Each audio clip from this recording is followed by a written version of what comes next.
Okay, good evening, everybody. Can you all hear me? I know it's quite warm in here, but right, 7:30. Good evening, everyone. Thank you for joining us at the talk, and welcome to the Radyr Morganstown Hustings.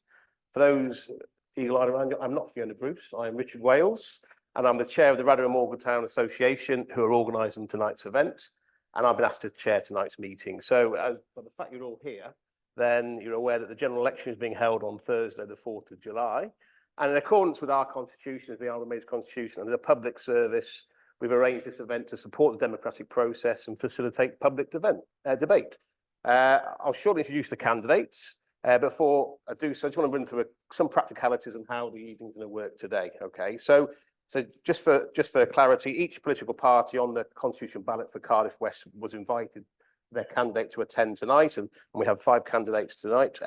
We also invited residents to submit their questions in advance of the meeting. And from these submissions, we've created a short list of 9 questions that we'll be putting to the candidates that cover a wide and diverse range of topics.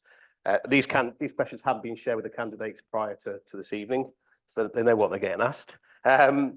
Before I get into the questions, I'll ask each candidate to come up to the microphone and just give a 60-second introduction about themselves, and then we'll move into the questions, where I'll rotate the order of who comes up for the questions, and I'll bring you up. We're going to, each candidate will have a maximum of 2 minutes to respond to the questions, and I will be strict. We've got 5 candidates, 9 questions. So yeah, in order of keeping time, I will be quite strict on the 2 minutes. So apologies if you hear me hurrying you along. And now after all the questions have been asked, there'll be a final chance for each candidate to come up and talk for 3 minutes to cover anything else they want to respond to other points that have been made earlier on. Okay. Please, in the audience, no interruptions. You know, this is a chance to hear the candidates speak and answer the questions. Let's keep it all civil. Clearly, if we are going with 2 minutes, I will prompt you. So, without any further ado, let me introduce you to the candidates in no particular order. We have James Hamblin, the Conservative Party. You can clap. We have Alex Barros-Curtis of Labour. We have Kiera Marshall of Plaid Cymru. We have John Urquhart, Independent. And we have Neil McEvoy of Propel. Okay, so if we could start from that end, maybe, James, if I can ask you to come to the mic and have 60 seconds just to introduce yourself, if that's okay. All right. Hello, can you hear me?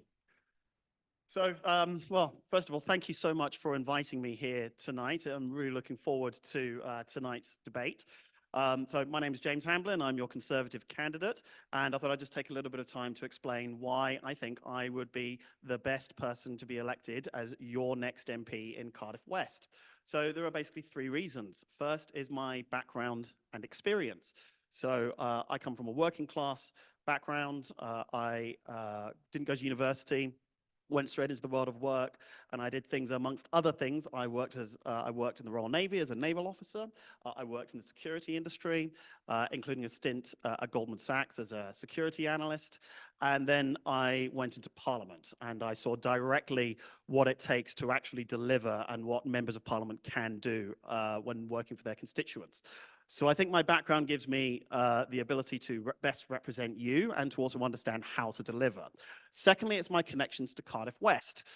So I've been campaigning here since 2017. I also have family in South Wales, in amongst other places, Cymru, Aberavon and Ebervale. And I'm also endorsed by local councillors such as Councillor Sean Driscoll and as well as Andrew R.T. Davies and Joel James, MS. All right. Well, to cover anything off. Sorry, Alex, can I ask you to do the same, please? Can you hear me okay? It's lovely to be here. Thank you for organising this evening. And I'm Alex Barros-Curtis, and I'm the Labour Party's candidate for Cardiff West. And whilst I may not be from Cardiff, contrary to wild speculation out there, I am a proud Welshman. I was born and raised in St Asaph, Llanelwy in North Wales, and I went to Prestatyn High School. I sang in St Asaph Cathedral Choir, And hearing the harps as we came in, it reminded me that I very nearly became a concert pianist instead of becoming a lawyer, which I don't regret at all, or some days maybe. For the last 13 years, I've been qualified as a solicitor, working primarily in London, and as well as working as a solicitor in different places, including a large international law firm, and most recently at the Labour Party. I've also worked with some charities in the furtherance of their goals. And for the last 9 years, I've been a chair of governors at a large inner city primary school. And I think my skills, values, aptitude are what would make me a great advocate for Cardiff West, following in the brilliant shoes of Kevin Brennan. Is that my minute already? That's your minute, I'm So I afraid. look forward to sharing some more with you in the evening and hearing your questions. Diolch yn fawr. Thank you. Yeah, thank you.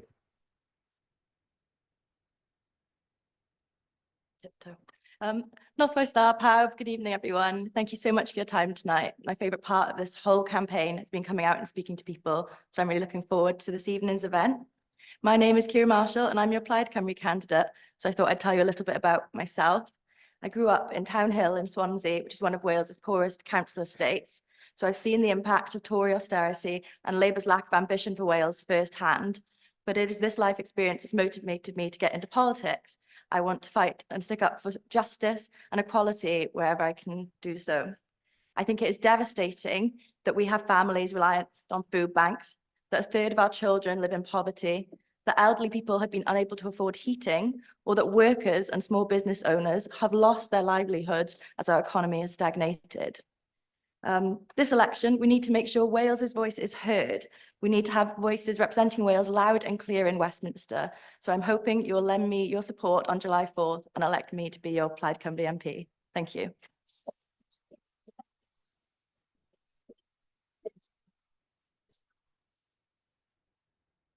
John.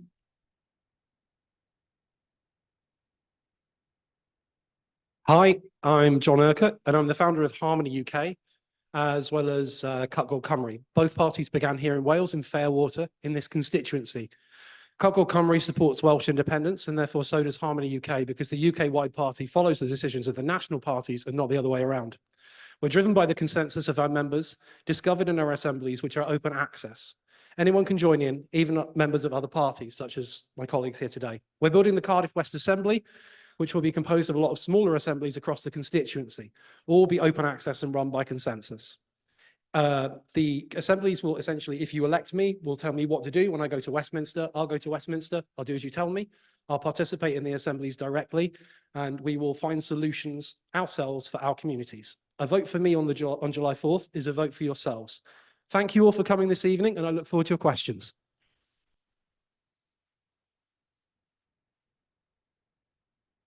Thank you.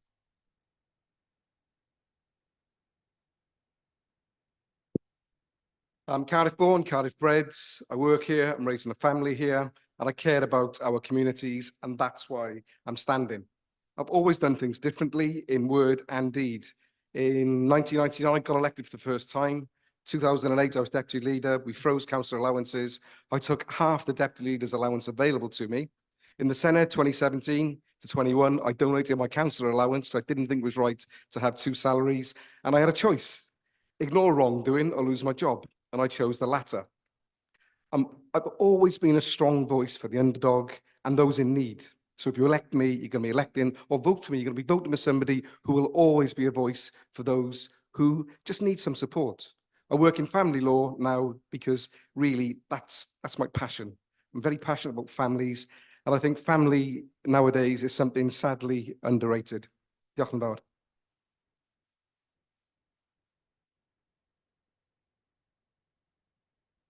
Thank you, everybody. So introduction's done. It comes to the first question, and this is titled, I guess, priorities. So the question is, what would you list as the top 3 key priorities from your knowledge of this area, and what are you proposing to be able to do to work on these if elected? So your top 3 priorities for the knowledge of the area, and what are you proposing to do?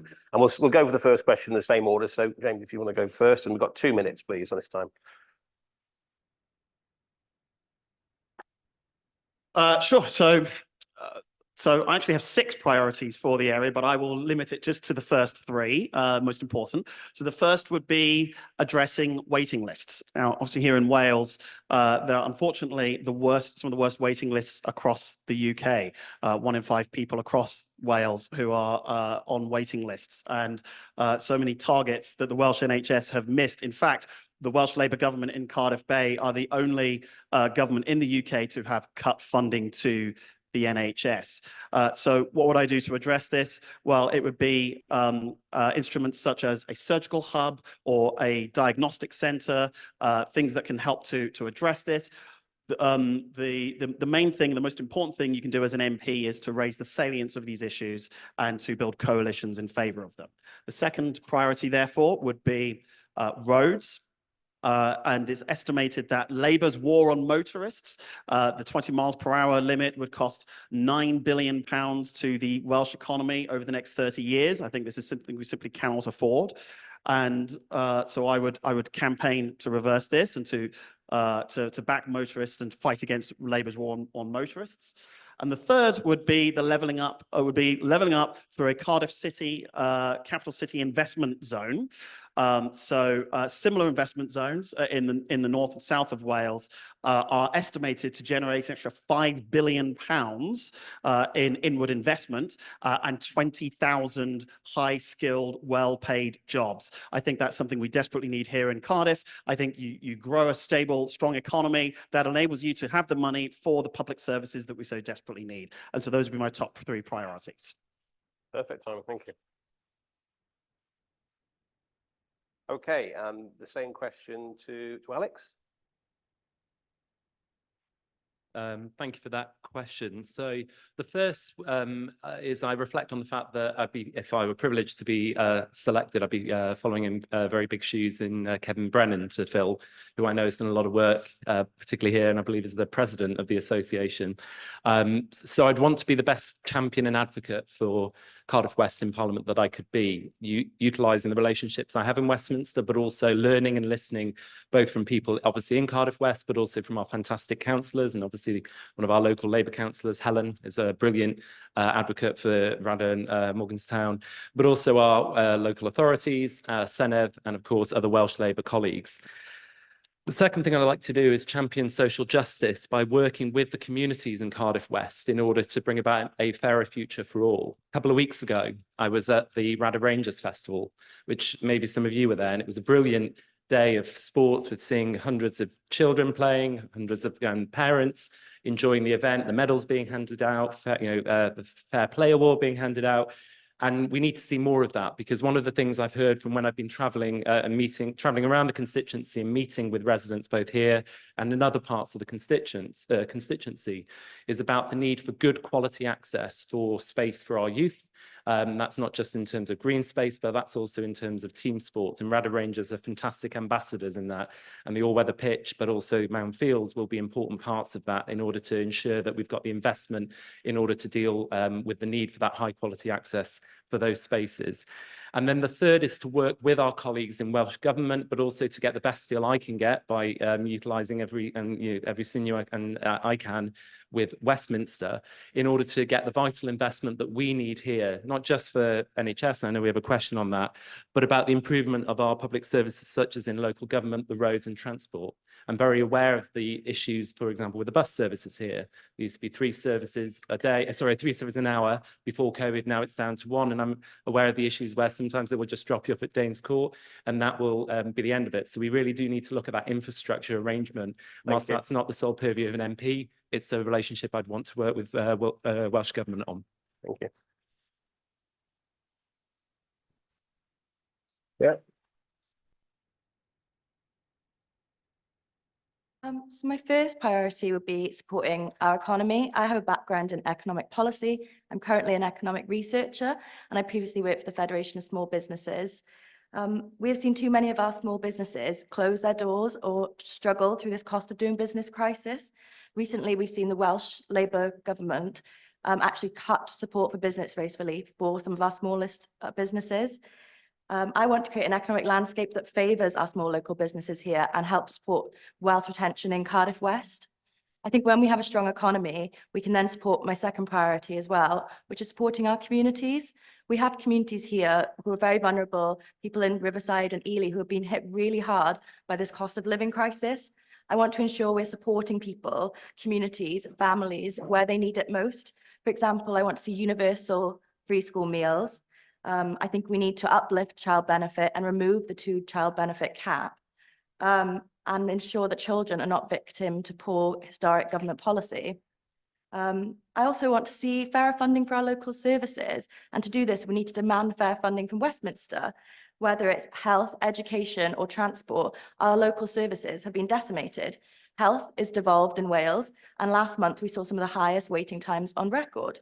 If we look at transport, for example, the Welsh taxpayers paying 4 billion for HS2, that's not happening in Scotland or Northern Ireland. And we're not going to have a single inch of track laid here. With that money, think of what we could do for our transport system. I was in Pontyclun the other day and I waited an hour and 20 minutes between trains, even though the train is only 12 minutes long itself. We've had bus services cut in St Fagans. There's no pavement coming out of Penturk, no active travel routes. We need this investment. It's just not right. And those are my 3 priorities. Thank you.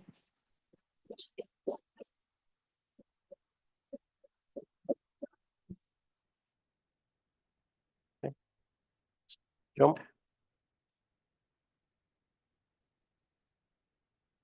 I'd like to state first and foremost that my number 1 priority never changes, and that's the reduction of suffering of people.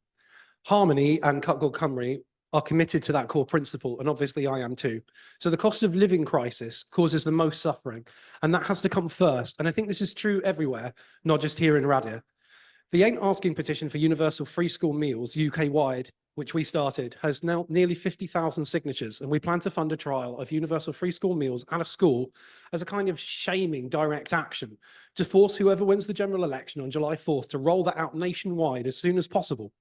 We were planning to run that in London, in fact, actually at a school in Keir Starmer's constituency, but quite intriguingly, soon after the word went out for volunteers in certain networks in London, Labour announced free school meals there, probably unconnected, of course. My second priority is very much health and care, social care, that is. As a disabled adult, I understand the importance of both in youth and as we age. Good health care in youth leads to less need when we are in wealthy in years. We need a national health service which meets those needs, whoever we are, no matter who our parents are or what postcode we live in. We need a national care service too, a nationalised, socialised service that will care for us when we are elderly or disabled and ensure high quality care is always there, because any of us might need it, especially in the era of COVID, where millions more people are now disabled already, and a future where millions more will be seems inevitable. Our population is aging too, and these diversifying needs must be gotten ahead of, or we will all suffer the consequences before long. Third, to be honest, is everything else. There's so much else to choose from that I'm not really sure it will be wise to try. So I'm going to say democracy. We all know that wealth and health are priorities, and we know that energy is too, but that comes again under the cost of living crisis, doesn't it? So understanding what else we need is the next priority, and nobody knows that better for Radyr than the people of Radyr, which is why we're establishing that assembly for Cardiff West, which is why also it will be open access and open participation. Every area of the constituency that wants its own localised assembly will have one. These assemblies will also set core policy for Cutgall Cymru in this region. So yeah, I'll wind it up, sorry. To allow local people to be clear about their desires on local issues. And that's true whether or not you elect me as your MP on July 4th. We'll build the assemblies regardless because we're building them across the country. Thank you.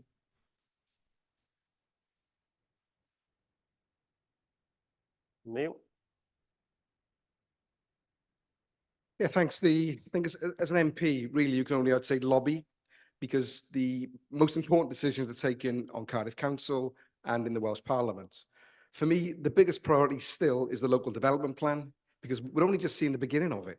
Okay, there are thousands more houses to come. Where is the infrastructure? Where is the public transport? It's still not in place. And I would point out as well that I was the first person to blow the whistle on the local development plan in 2010, 2012. And you may recall that I was called a liar in the Senate.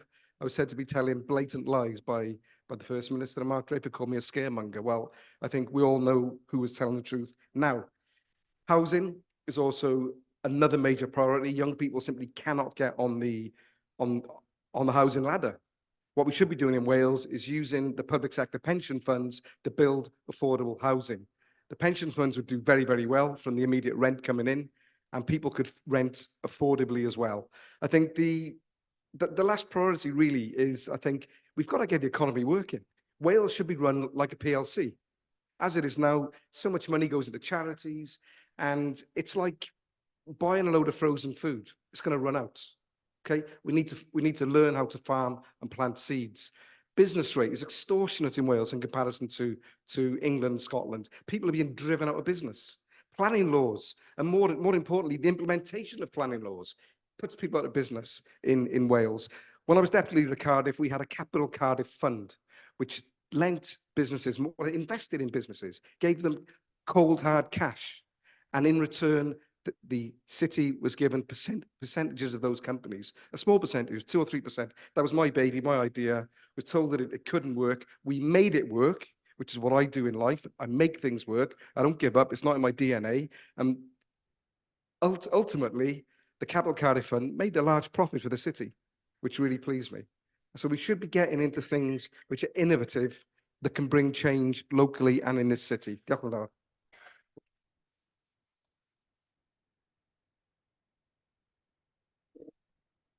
Thank you, everybody. And maybe I can just ask, make sure people have got their phones turned off to silent, please. Mine was even pinging a few minutes ago. Thank you for that first round of questions. The second question is under the title of Fair Funding for Wales, and it's basically, how will you push for a reformulation of the Barnett formula and fair funding from England, where the question writer suggested that only projects that are for the benefit of Welsh service are abysmally underfunded from England. So we go with Alex first, but then we'll go around that route. So, of course I can, yeah, absolutely. So this is Alex for Labour. Thank you. I think the first thing I'd say is we have to be honest about the fiscal situation that we're in. After 14 years of chaos from the Conservatives in Westminster and after their Liz Truss mini budget, I think, I don't need to tell people in this room and the cost of living crisis that's ensued. We're now in a situation where whichever government forms whichever party, I should say, forms the next government, will be inheriting a situation where the fiscal situation is worse than in 2010, and the living standards at the end of this parliament are worse than they were at the beginning of this parliament, and that's an indictment on any political party, whomever it happens to be. When I say we have to be honest, so too this Plaid thing of 4 billion from HS2, the Welsh government actually estimates that at around 350 million. This was a debate in the Senate some weeks ago. And so I say that we have to be honest, because I think we've seen from the last 14 years about the erosion of confidence and people's satisfaction in politics when politicians don't tell the truth, and when as I say, the fiscal situation is not what we would want it to be. So I think we have to start with that perspective about honesty. However, in terms of what I would do in order to secure the best deal for Wales, Labour is the party of devolution, and therefore it is about ensuring that we do everything we can to strengthen that. One of the key things by having as many Welsh Labour and Labour MPs in Westminster working in a kind of trusting, cooperative way with our Welsh Senedd colleagues will ensure that that intergovernmental working is re-established after 14 years of frustration from the Tories. Furthermore, it's about ensuring that there is about more locally delivered services and ensuring further devolution in areas such as youth justice and the probation services, and about restoring the Welsh Government's kind of funding role in things like the Shared Prosperity Fund, things that were removed after Brexit.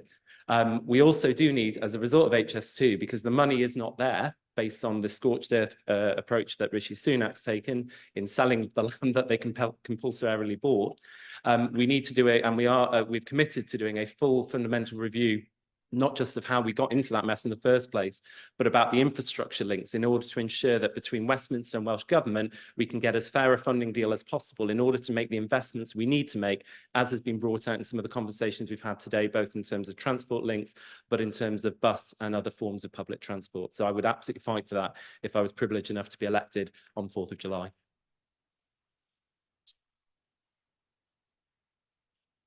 And can I ask Kiera Marshall, Plaid Cymru, to come up?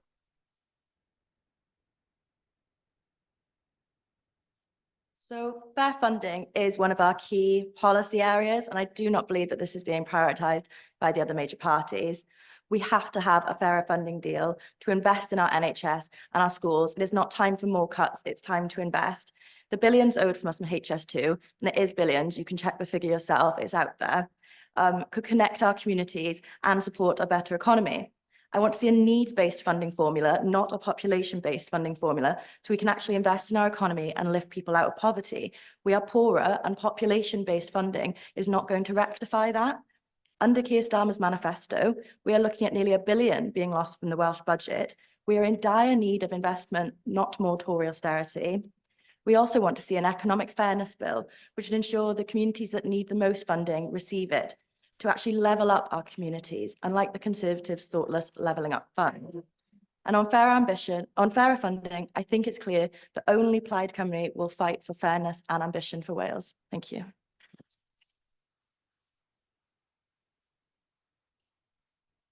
Can I ask John Urquhart, Independent, to come to the mic, please? Honestly, Wales needs more than a reformulation of the Barnett formula alone. Wales needs independence, and I want to be clear on that. The year after I was born in 1985, the historian Gwyn Alfred Williams' When Was Wales was published. This book was the first I ever read about Wales of my own free choice, as in no one told me to. No school teacher said, read this book. Instead, it leapt off a library shelf at me while I was trying to reach for a different one.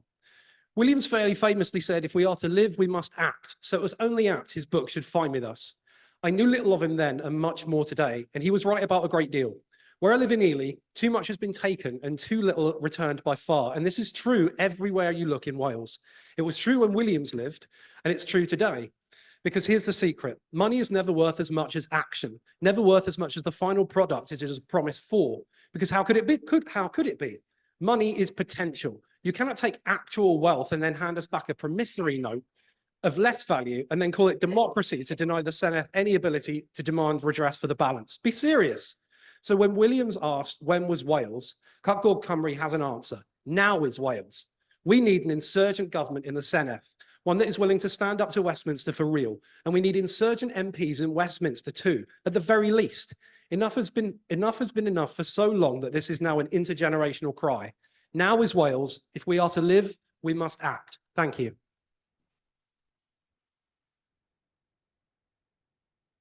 Can I ask Neil McEvoy, Propel, please? Thanks. It's better. The Barnett formula should be reformed on the basis of need. I don't really see it happening because people automatically vote Labour in Wales. They're very comfortable here. And with respect to everybody on the platform, Alex is a shoo-in Cardiff West, which is why Starmer parachuted him in. That's just the reality. So whilst people vote Labour in Wales, not a great deal is going to change with them in government. And I'm looking forward to the time when people wake up about that. In terms of a wider issue, I hate the begging bowl mentality. If I go out for a meal, I pay my own way. And it really bothers me that we just want more and more and more funding from London continuously and don't have our own ideas. As I said, Wales should be run like a PLC, a public limited company. We should look to wash our own face economically. When I was in the Senedd, the waste is incredible. The bureaucracy. I mean, a small example, they sold two shops, £1 million loss in Pontypridd. They forgot to do evaluation. They spent £50 million on consultants for the M4 and nothing happened. And what you see is just money continually wasted on so many things. I think we've got 50 housing charities, each chief executive earning between 90 and 160,000 pounds a year. It doesn't make sense. We should be funding local government properly to get them to perform the services. London should give us more. Of course they should. The Conservatives are being vicious in how they've dealt with Wales. But don't let the Welsh government in Wales off the hook either, because the waste is staggering. And what I finally say also is the corruption in Wales, in Cardiff Bay, I call it corruption bay. It's industrial. You won't hear about it because we don't have a media. And the London media do not care about Wales. So it's all in Cardiff Bay. And I'm probably talking about the wrong election, actually. So I'll come back in 2026. Diolch yn fawr. Okay. That's James Hamblin, Conservative Party. Come to the mic, please. So I thought I'd start by just posing a question for everyone here. There are some fine words that will be spoken tonight, but think to yourselves, who can actually deliver? Who can actually make the change in Westminster if they are elected on July the 4th? Because the fact of the matter is that I am one of only two candidates here tonight who would be able to deliver.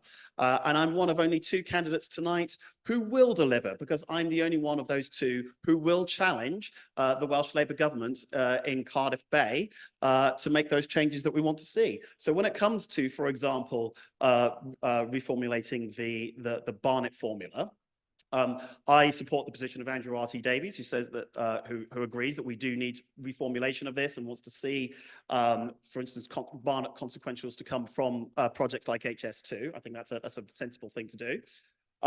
But actually delivering on that is going to be crucial. And what have we actually seen from Labour in Cardiff Bay? We have seen, for example, the health service cut. We have seen education cut. We have seen rural affairs cut. We have seen arts and culture cut. We have seen school funding cut. In fact, Welsh Labour don't even spend all £1.20 of the Barnett formula consequential that they get per head on health and social care. By contrast, the Conservative government has given them an extra £1 billion in the last spending review to the Welsh Labour government. What has happened to that money?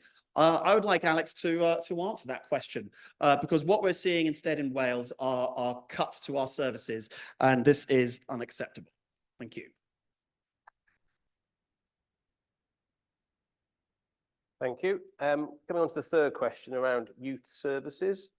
As young people have been extraordinarily impacted by the COVID lockdowns and numerous other factors such as social media and the cost of living crisis, what do you intend to do to help our young people? And can I ask Kiera Marshall, Plaid Cymru, to answer that question first, please? It's great to hear that the Conservatives want to deliver on fair funding. I am reforming the Barnett formula, and I wonder why they haven't done that in the last 14 years already.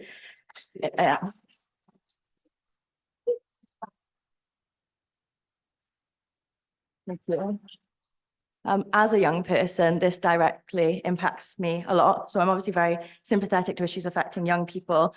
I'm really concerned about the world and the society that we leave for our future generations. And I hope that if or when I have children, they grow up in a brighter world than the one that I have. We have the highest number of young people in Wales not in educational training. Education has devolved to the Welsh Labour government. We have a teaching workforce crisis. We have some of the worst PISA results, and they've recently increased tuition fees. Ultimately, the education system is letting our young people down. We need more teachers, more investment, and a review of student financing. For too many young people, owning a house isn't a reality. I'm currently trying to do that. It's very hard for young people. We need to fix the housing system and help young people get on the property ladder. I'd like to see the creation of a young person's travel pass, so those who aren't able to drive can get around freely, whether that's to school or to socialise or to even work. I think young people will benefit generally from improving our services, whether that's education, access to community space or work opportunities. I'm very concerned about demographic change in Wales. We have lots of young people leaving, and unless we improve the situation for young people in our country, that's going to cause us big problems later down the line. Thank you.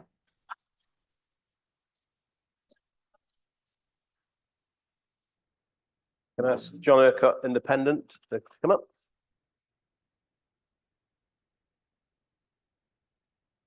Having grown up on a council estate, I absolutely understand the problem of a lack of youth services. Where I grew up, there was nothing much to do other than play football in the local park. Well, nothing much that our parents liked anyway. Social media has made it easier for kids to find new ways to amuse themselves. And these, again, are not always things their parents like or that the rest of us like. The best way to tackle this issue is the best way to tackle anything. Talk about it. We need a youth assembly for Cardiff West too. And while the safeguarding complexities means this won't be our first assembly set up, this will be a major priority for us given the Ely uprising last year. Yeah, I know people call it a riot, but I don't, because I was there and most of the people present weren't rioting at all. They were angry, but they were right to be. This is often the case with young people and the wider state. A disconnect of understanding that exposes our kids all too often to police violence, to institutional violence of all kinds. And it really does not have to be that way. There are a lot of people in our communities across the newly enlarged Cardiff West who want to do good by young people in those communities, but haven't been empowered to do so. We need together to find ways to ensure that they are, and to find ways to ensure they get the resources they need. Everyone tonight has been talking about improving the economy. That's how we improve the economy. It's by improving the social factor, by improving social capital in our communities.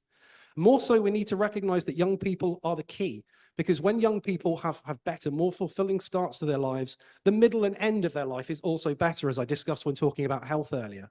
We need to elevate young people into this discussion, and having done so, not just listen, but implement what they want to see happen to solve the very problems we're discussing. Thank you.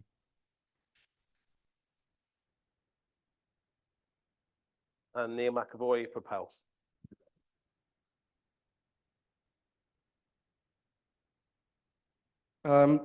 Firstly, I'd flag my own record. I was elected to represent Fairwater and Pentrabane in 2008. And back then, it was quite a tough area. I didn't want my parents walking down the shops late at night, for example, because it was too dangerous.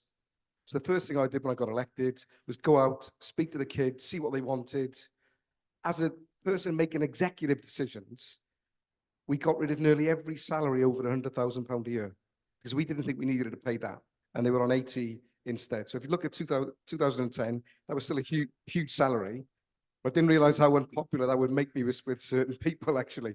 But we were then able to invest in playgrounds. There were two built in Fairwater, for example. Lockdown did tremendous damage psychologically. I've seen it with my own son, my own daughter. I opposed the lockdown. I had a lot of abuse back then. For me, I thought it was criminal to close the playgrounds. And now we all know that they actually lied to us. It couldn't be passed on, as I said, through the air. I mean, fresh air was the finest thing for kids to enjoy back then, and they were denied it. In terms of play, give you a figure here. Ely, £85,000 funded in play in 12 years. What we have with this Labour Council, and I hope Alex takes it up with his colleagues after the election, is huge inequality, and they're always. Well, I'm answering the question in my way. We're talking about play. We're talking about making a difference. I'm talking about my record. And we should be investing in the young. Like my record again, yeah, 2021, 2022, I put proposals to the council to put £2 million into the youth service. That's what needs to be done. And everyone says, oh, there's no money. There is money. Do you know what they did with the money instead? They put it into reserves. It was put into the bank. So when people talk about knife crime and how terrible it is, as it is awful, very challenging for young people nowadays. But the authorities could do things differently. And if you elect me in any capacity, you're voting for somebody that has done things differently and will do things differently as well. Diolch yn fawr.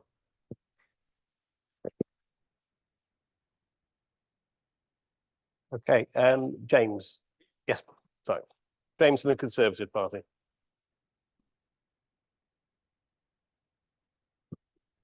Right. So the question of what we do for better youth services. Well, again, I just want to come back to the point I made in the earlier answer. First of all, ask yourself who can actually deliver on any of the fine words that you are going to hear tonight. There's really only two candidates who could, and only one that actually will. So what will I do for youth services if elected? So first of all, I would support more apprenticeships. I'm a big fan of apprenticeships. I didn't go to university. I went straight into the world of work, and I found that that suited me much better. I think that for young people should have that option to be able to learn on the job and to be able to develop their skills through apprenticeships. I have a plan to deliver better bus services. So for instance, supporting 16 free fares for 16 to 18-year-olds, a night bus service on Fridays, and seeing more action on £1 bus tickets. I'd also like to see free gym access for young people as well, and safer streets, making sure that our police are visible and are keeping our streets safe, which will very, very much benefit our young people. I just want to very quickly also come back on the point about 14 years of Conservative government. Here in Wales, we've had 25 years of Labour government, and I would like to know when we are going to see a change from this Labour government that, as I have said before, has repeatedly cut services and has run services in Wales into the ground. Thank you.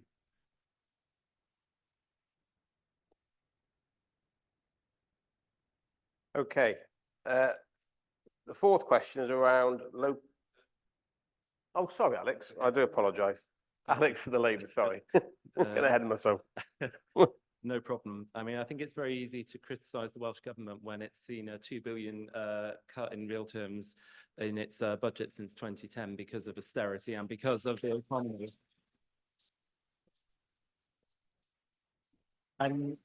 And of course, the things that go first are things like investment in youth services. And we have seen the consequences of that, whether it's then an increase in antisocial behaviour, but also about the loss of investment in our children and their future, because they are the future. I mentioned earlier about how there are certain programs just even in this area and ambassadors that really do incredible work, and we really need to continue to support them and provide that good quality space, both for team sports. So I talked about Radyr Rangers, but also in terms of the need for us to ensure there's good quality space for them to go to, good green space and so on. And that doesn't just extend here in Radyr and Morganstown, but it's also in Ely, Kiera and other parts of the constituency. The other thing I would say is about the impact of COVID, and let's set aside the misinformation we heard before, which has been exacerbated by social media, and it is just, this for the birds. I think we just have to bear in mind that there has, unfortunately, been an impact on attainment and attendance at school. I've seen this as a chair of governors, and that's something I know the Welsh Government is invested in, and it's certainly something that I would look to support as in my role as an advocate and a Westminster parliamentarian for Cardiff West. Because if we don't, education is the silver bullet. That comes in different forms, whether it's apprenticeships, whether it is further education. There is a Welsh Government target of 125,000 apprenticeships, which I fully support. But whether it, as I say, youth want to go to university, apprenticeships and other forms, we need to do everything that we can in order to invest in that. How do we do that, though? Is first and foremost, we need to stabilise our economy, because if we have a strong economy, which allows for us to grow our economy, we then have more money for public investment. I'll pause there, given timing. But yeah, I would just say a stronger economy and the need for us to work closely with the Welsh Government and get as much investment as we can into our youth, not just, as I say, in education, but also in those youth services.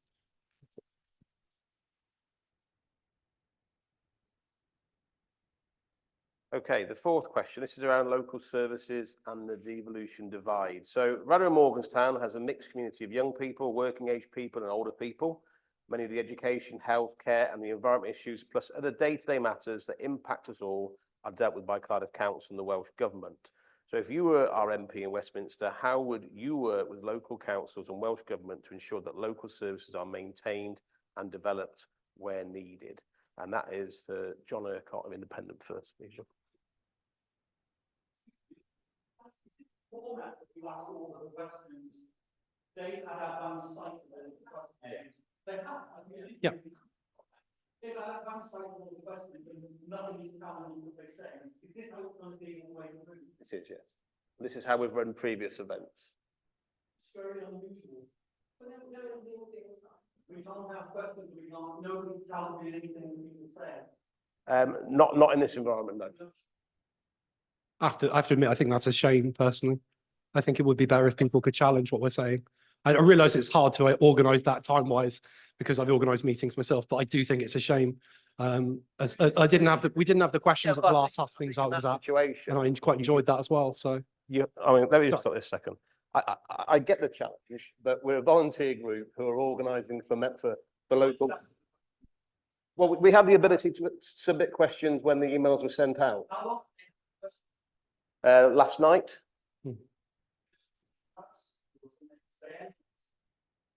And that's your you can then decide and make your view on that, can't you? You can talk to us after you can chat anything that we access, and I think we'll be happy to talk to anyone afterwards. Well, then you literally ourselves respond to all your questions. There's no point asking you. Why don't you answer?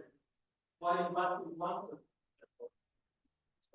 you ask one? Like what? Sorry.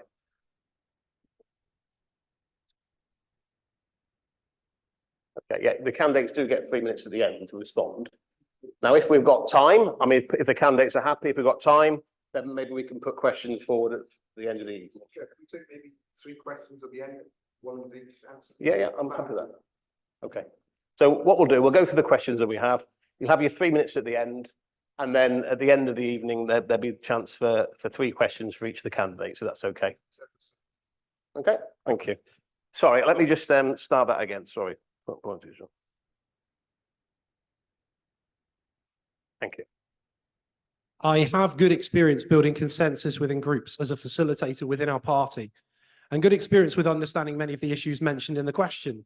I have been young, and now I'm not.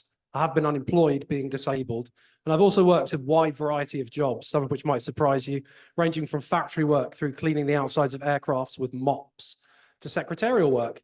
These days, much of my labour is in advocacy and activism, in bringing people together to help problems get solved. I think I have a key skill set that could be very valuable to this community, and not just if you need DC-10's wings mopped down after a long flight. But of course, as I've stressed already, I won't need to work with the council and government alone. So this really needn't be all about me, and shouldn't be at all if you really think about it. And that's another reason to build the assembly I keep referencing, the assemblies. I'll have the people of this constituency, you, along with me in spirit, via the consensus decisions of the Cardiff West Assembly by which I will strictly abide. And that assembly, including your localised assembly, which can be just as active and strident as you want it to be, will, I hope, be another clear voice raised from this area for elected officials to listen to, such as myself, should you vote for me on July 4th. Thank you very much. Neil McEvoy, Propel. It's a really good question about bridging the divide, because I mean, government now is very disjointed. Lots of people don't understand what Westminster does. A lot of people don't understand that the NHS is run in Wales. I think with me, what you've got is somebody with a lot of experience. I'll show my age now, but I've been involved in local government for 30 years. And I've learned a lot in that time. I've liaised with children's services since 1999, for example, in various capacities. I was 5 years in the Senedd. Real eye-opener there, I tell you. But what I'm good at doing is knitting things together and communicating. I'm professionally, I was a linguist. I taught languages in secondary school and college. But in terms of the divide between Westminster, the Senedd, local government, if you vote for somebody like me, then you vote for somebody that really knows his way around. Because I've been there, seen it, done it, got the T-shirt, upset some people along the way, which actually is part of the job. Because sometimes you have to stand up for people who are vulnerable and voiceless and really get stuck in, really. So in terms of what you get with me, what you get is what's written on the tin. Diolch yn fawr.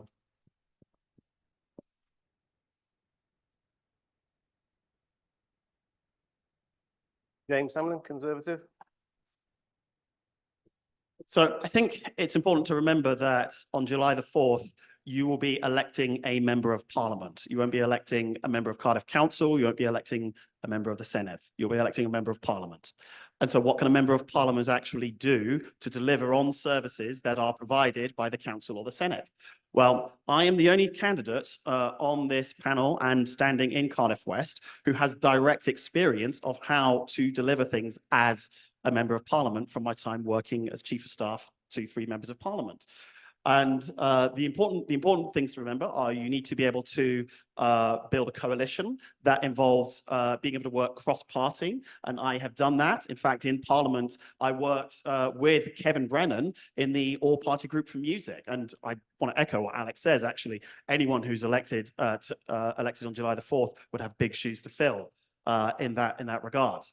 But building that coalition, making the case, whether it's cross-party, using the mandate that you have been given as the elected member of parliament, also working with your colleagues across the House. Again, even cross-party. In fact, I worked, when I was in parliament, I worked very fruitfully with Caroline Lucas on an issue to do with a number of our constituents that needed help. It's really important to understand the powers of and abilities of what an MP can do.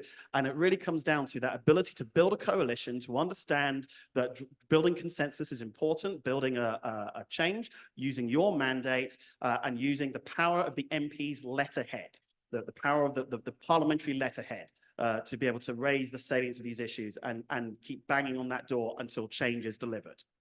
Thank you.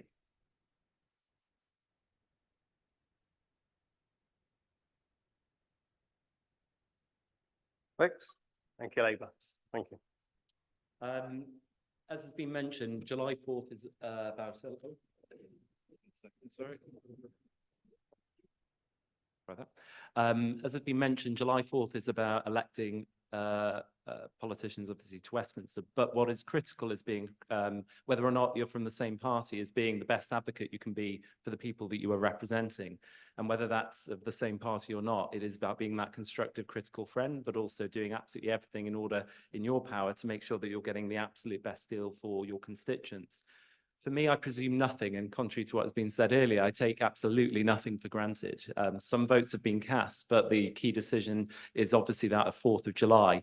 And for me, one of the most inspiring and humbling things since I was selected a few weeks ago has been listening and learning from as many of you, both in these sorts of rooms, but also on the doors throughout the entire constituency. And that is the approach I would want to take if I were privileged enough to be elected, continuing to meet, to listen and to learn. That also comes from having those same constructive conversations with your local councillors. And I've already mentioned Helen, who is a star here in Radyr and Morganstown, but also with the wider council and, of course, the Senedd.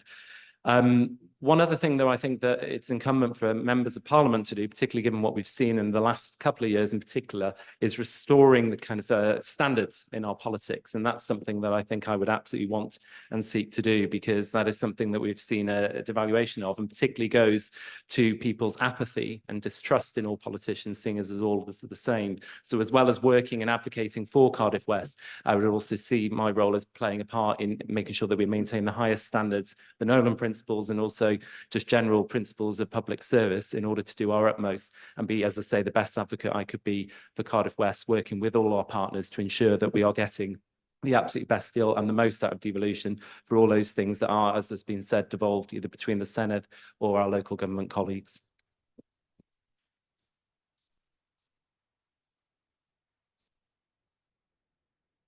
Okay. The next question is about hospital. Oh, sorry, Kiera. I might as well have a drink. Sorry, Kiera.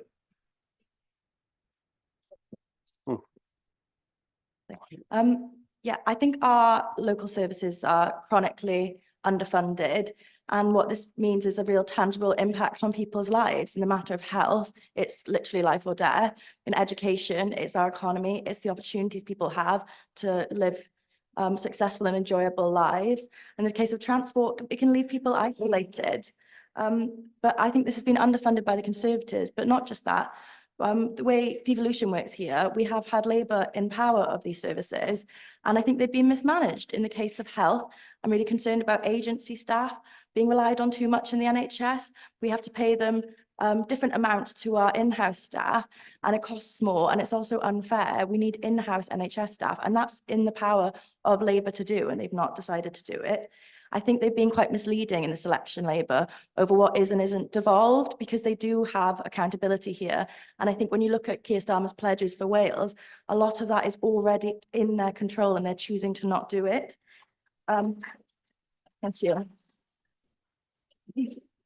I do find it frustrating as well that they can identify the issue of the Welsh Labour government being underfunded, but they're not calling for fairer funding.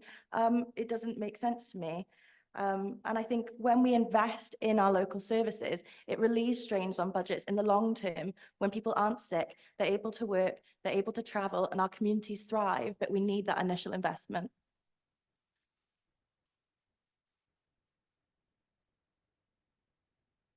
Thank you. There's been a request for a sort of 5-minute toilet break, if that's okay, comfort break. So are we okay just to break until 12:30 and come back? Thank you.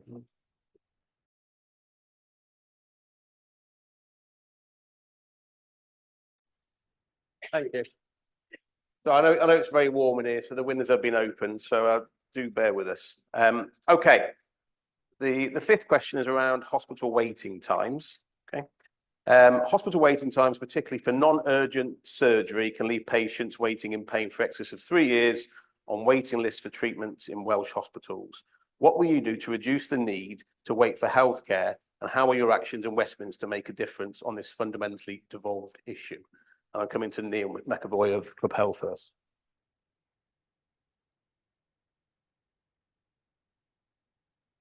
Thanks. As a MP, I'd say with great difficulty, really, because the decisions are made in Cardiff through the Welsh Parliament. It was a Labour decision to cut health spending in Wales, for example. Where MPs can help is they can lobby for greater funding, but it's up to the Welsh Government how that money is spent. My personal experience of the NHS this last few years has been pretty dire, really, to be honest. I mean, an emergency situation, ambulance service said they would come straight away. There was a phone call literally 30 seconds later. I thought, God, they're really on the ball. And they said, can you drive her in? Otherwise, you've got to wait 8 hours. So I drove my wife into hospital. And it was dealt well. Because once we arrived, it was another story. My son was taken ill in Spain in August last year, seriously ill. It was horrendous. From nowhere, bang, life-threatening. And the ambulance arrived within minutes. They took us into the hospital. And I remember thinking of all the things that go wrong. Oh my God, I wish we were back home. And when I got in the hospital, I thought, thank God we're in Spain. I was in Salamanca. The hospital was immaculate. There were plenty of staff. There was no panic. The complete opposite of my experience in the Welsh NHS. And something has to be done. It's given already. I mean, I know somebody that had a stroke on the platform at Cardiff Central rail station. They had to wait 3 hours for an ambulance. In the end, they got a taxi. The reason for that is because the Labour Party, again, Mark Drakeford, reclassified emergency call-outs for the ambulance service. So you won't hear about it. So having a stroke on a station is somehow not a red call. How does that happen? How does sepsis not become an emergency and you're told there's an 8-hour wait? There's a lot to do. MPs really, despite the power of the letterhead, can only really lobby. It's the Welsh Government where the solution is.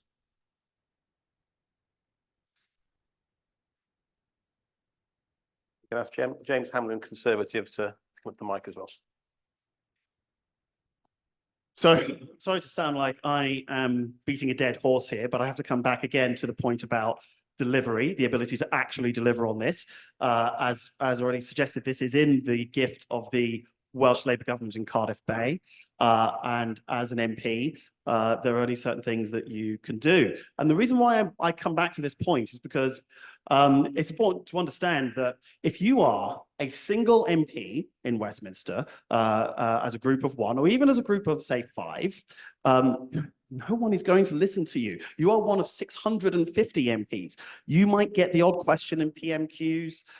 You might get a little bit of airtime every now and again, but you are going to be vastly outnumbered. You will have no places on the select committees, for example. You're not going to have any places on the all-party groups or in the other mechanisms that are used to actually deliver change in Westminster. And so that's why I say, again, there are really only 2 candidates tonight that could do this, and only one who will, because it's only a Conservative member of Parliament who will challenge the Welsh Labour government, who will challenge them on their record, but also highlight where they should adopt the record of the UK government, for instance, in doubling investment in technology to cut administration and speed up diagnosis times, delivering more GP appointments, as the UK government has done, and delivering surgical hubs and clinical diagnostic centres,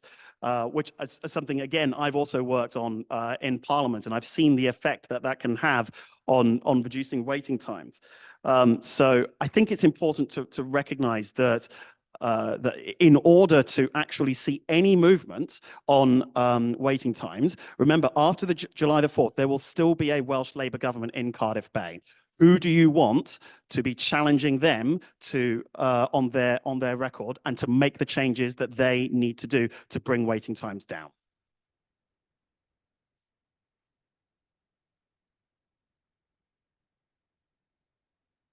Thank you for the question. And this is one that has come up a lot on the doors when I've been meeting with as many residents and voters as I can in Cardiff West.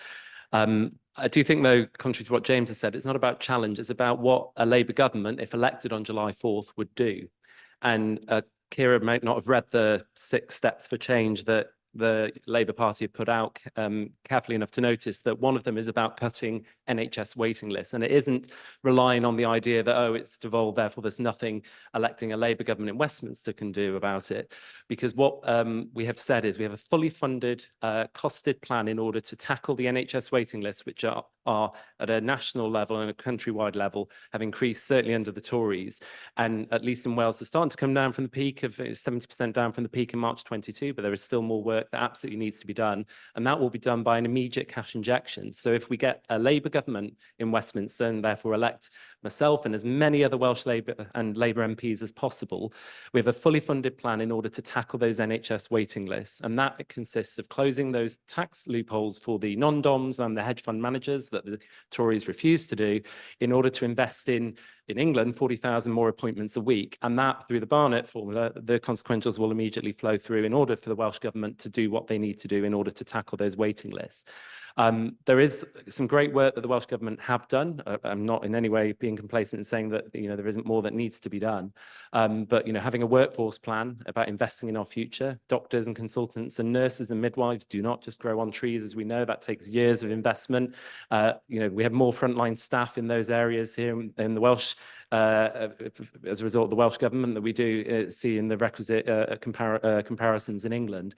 But in terms of what electing a Labour government and as many Welsh Labour MPs as possible can see versus not doing so is that immediate cash injection, which, as I say, will see immediate cash in order to cut the NHS waiting list, which I know are a real issue because they come up on the doors, and I certainly will play my part in ensuring that immediate cash injection comes so we can do that here in Wales.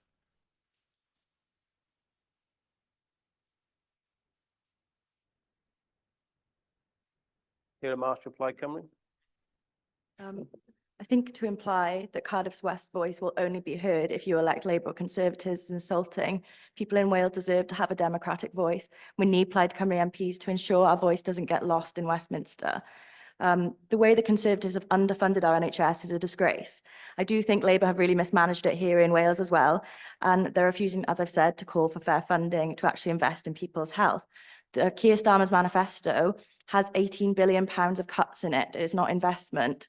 We're calling for a target of 500 more GPs in Wales. We need to ensure the NHS is properly funded through a needs-based model. We have a poorer and sicker and more elderly population. This needs to be accounted for when we fund our NHS. I want to see the full restoration of pay for NHS staff in line with inflation and oppose any privatisation of our NHS. When we invest in our NHS and invest in a preventative health strategy, it pays off down the line when people don't become ill in the first place and they're healthy and able to work and live their lives. And talking to people on the door, there's people in our constituency of Cardiff West who are waiting 2 to 3 years for treatment. It's not acceptable, and more of the same is not going to fix this issue. Thank you.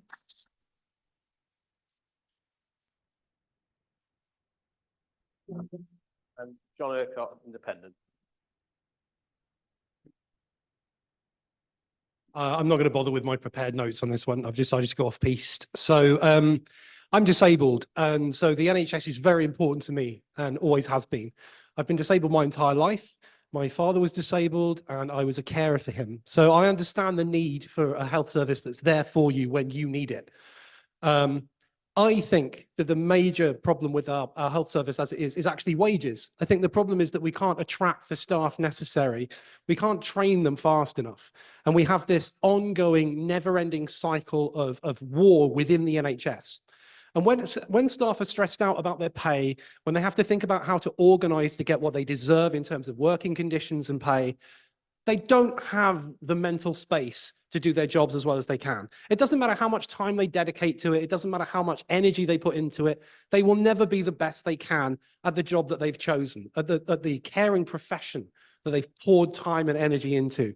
And so what my party proposes is a pay scale in the NHS, one that is voted on every 3 years by all NHS staff, so that there is a set gap between the top of the profession in the NHS and the bottom of the profession, and any wage increase to anyone impacts everybody equally. We think this will make the NHS actually attractive. It will make it impossible for money to be hoovered up to the top of the service to administrators and managers who have a massive impact on how the health service runs, but aren't frontline staff and aren't having the life-saving impact that we need from the NHS. Thank you very much.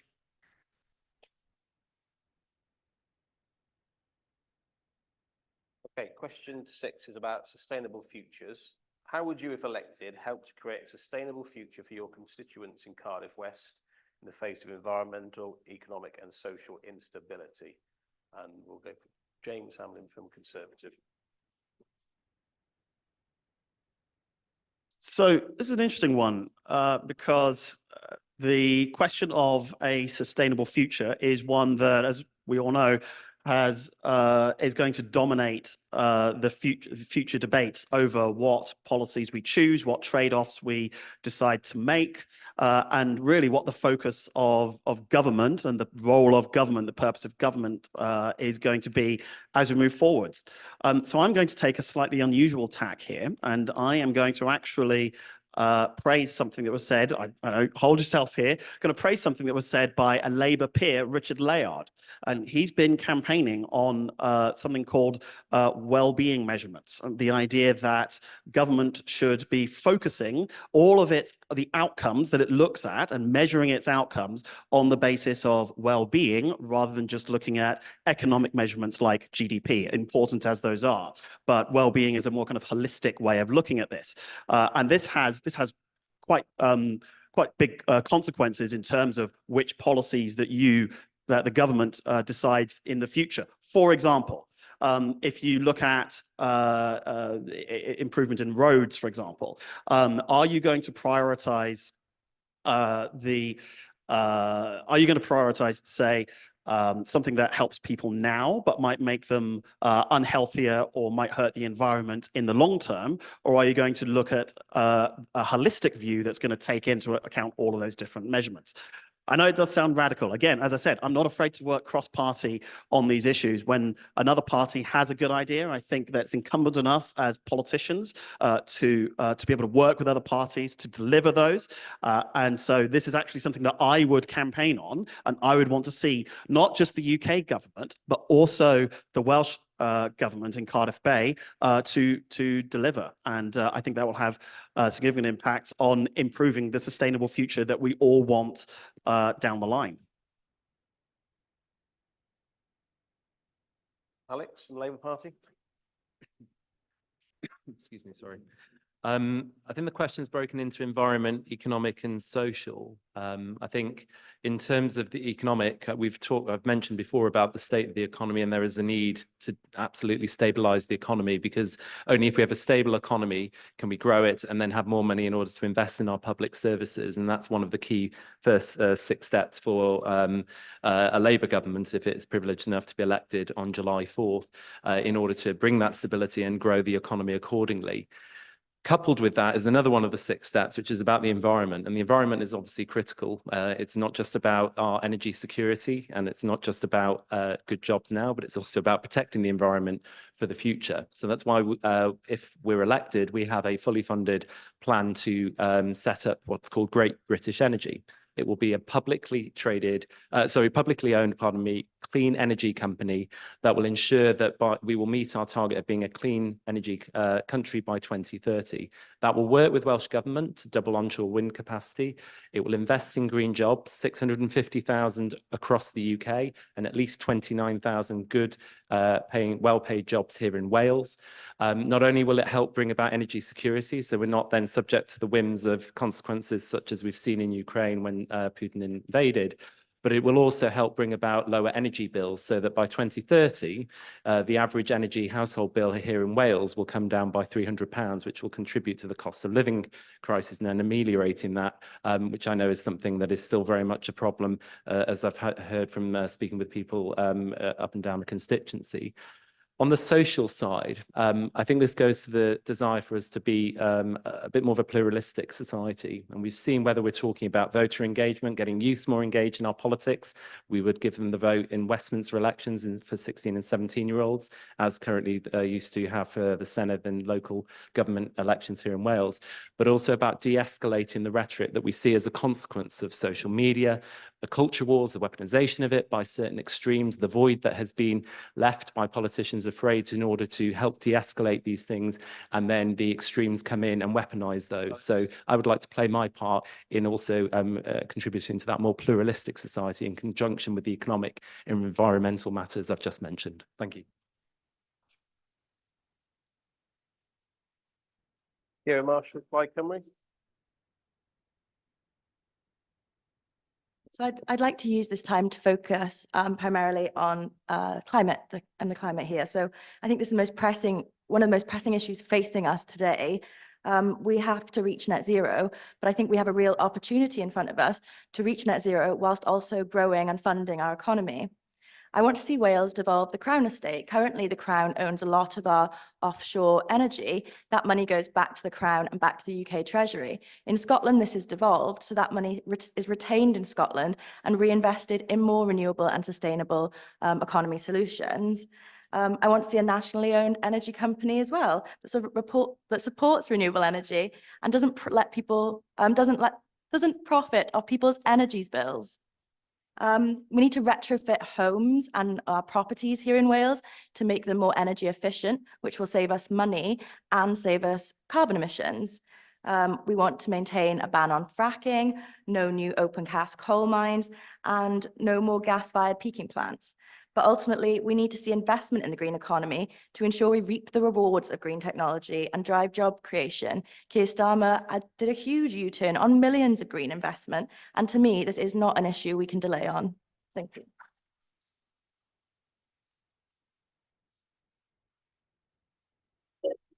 John Urquhart, Independent. Our party's environmental policy is quite excellent, if I do say so myself. We advocate for things such as an environmental court to protect our ecological heritage, an environmental people's assembly to set the pace for the government directly on a joined-up response to the climate disaster. It's not enough to rely on the slow work of the Commons for this. As James has observed, getting things done there fast can be a problem. And we need to meet the threat with nimbleness, and we need to shed the interests that hold back the usual systems, such as some Tory and Labour Party donors, hence the Assembly and the Court. We also desperately need a universal basic income too, so that workers can no longer be treated like hostages. If an industry is broadly harmful, we should be able to stop that industry from being harmful without panicking that families will starve and whole towns will become barren and empty. A UBI, a safety blanket for all, will end that hostage taking by certain industries and provide a safe space for retraining for the workers who would otherwise be threatened and harmed by job losses. As we pivot the economy in the face of the climate disaster, an immense and difficult task with so many vested interests arrayed against those of us who do understand the magnitude of the threat, we must remember and prioritize the reduction of suffering of human people. So it is that we must advocate strongly for things like free use of public transport without payment at the point of service for all. But perhaps most importantly, what elected public figures can do beyond voting for any measure which acts against the perils of the climate disaster, which I believe we can no longer avert, but which we can mitigate against, and writing good legislation with goal of same, is to be utterly truthful. And the truth is that this is not an individual problem that you'll solve by driving a hybrid, or by always recycling, or any of the myriad other options presented to you. You can make the world better by increments by doing these things that are presented as individual solutions. And that's reason enough to do many of them. But ultimately, this is a systemic problem. And it is only by speaking truth, not just to power, but to each other, that we can hope to survive it. So we need those individual MPs, those small voices at the bottom of the mountain, looking up, shouting at corruption, shouting at environmental disasters, demanding change. We need that. It's no good saying, oh, I'm part of something huge already. The huge thing is what did it. Thank you very much.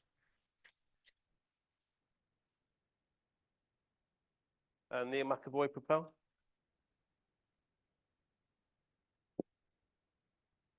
Yeah, thanks. I think I'm the only person on the panel who's actually been elected with an office and had staff and a budget to do things like this.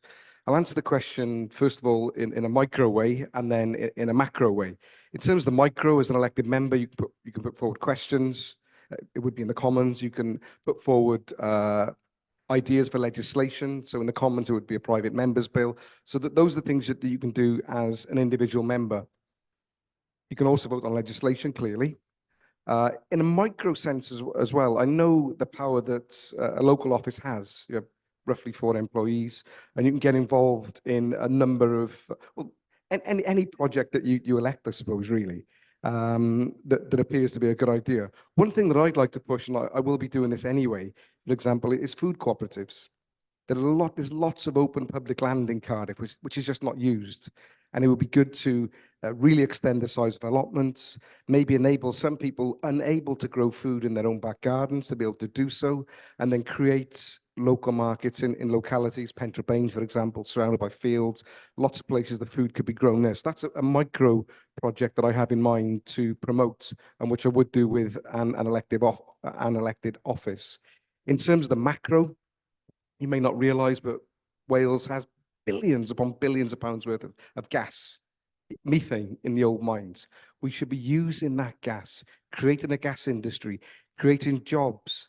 As it is now, we are importing gas. So don't fall for the bogus green argument, because every time we import gas on a ship, it adds up to 250,000 tons of CO2. So if we used Welsh gas in the old Welsh mines, created jobs, we could reduce the bills in Wales, and we could also use the profit for a sovereign wealth fund to invest for everyone's better future. Diolch yn fawr.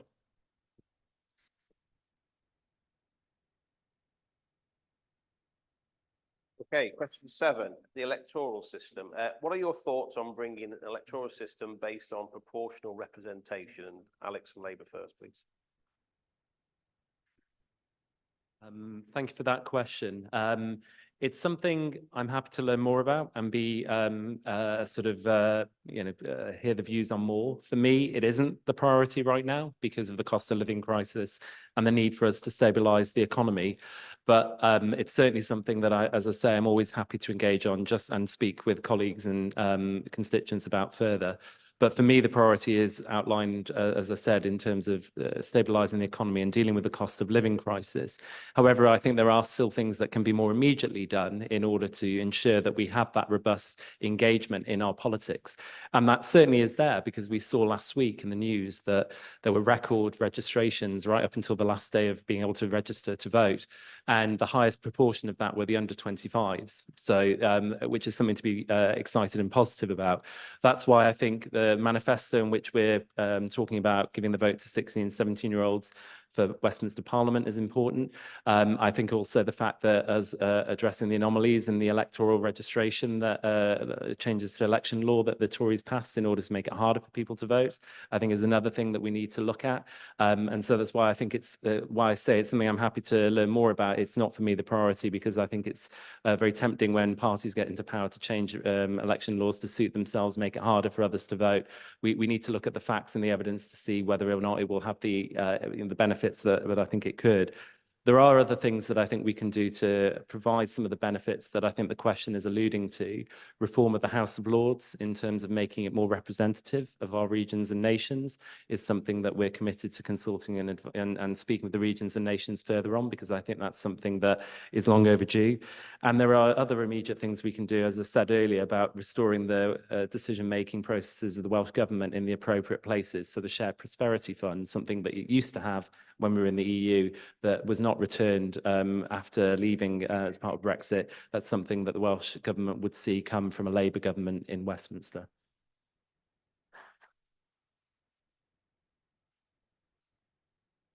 Kiera Marshall, Plaid Cymru.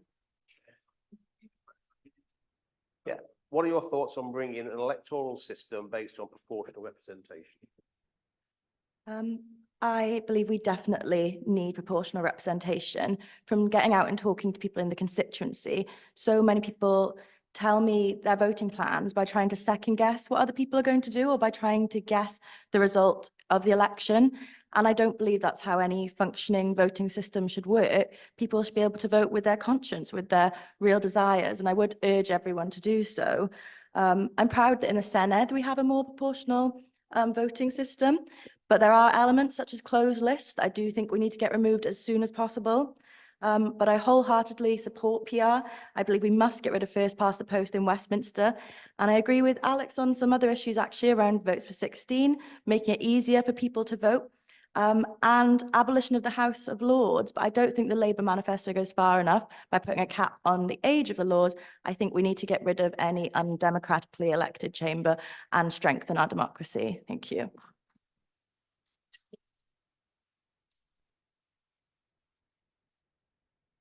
John, independent? So this is an important question to me because my party Harmony was founded to change Britain. The Labour Party is telling you they want to change things, but my party was founded to change Britain. We have a plan. It's quite a long plan because we're a very small party. We're very new. We're only 4 years old. But here at the beginning of it, what it looks like to us is at some stage, when we reach a critical mass and we manage to get into government, we want to implement PR. And the reason we want to implement PR is not because we see it as a long-term destination. We think PR is a good way to ensure that once we were in government, we'd be able to stay there long enough to actually carry out a program of change. And how we want to do that is not by doing it ourselves. We don't want to write the blueprint. We have a blueprint and we're going to argue for it, but we want to hold a large-scale, regionalized constitutional congress across the UK so that every part of the UK gets a clear say in their own future, in our own future. As such, we support either STV or something called Score Then Automatic Runoff PR, which is based on a system we use internally in the party. But proportional representation would enable us to prolong the time that we would have to run the Constitutional Congress and bring about change. As such, we support PR, but on a deeper level, we don't. We actually support consensus democracy. We think it would be better if we changed the entire system.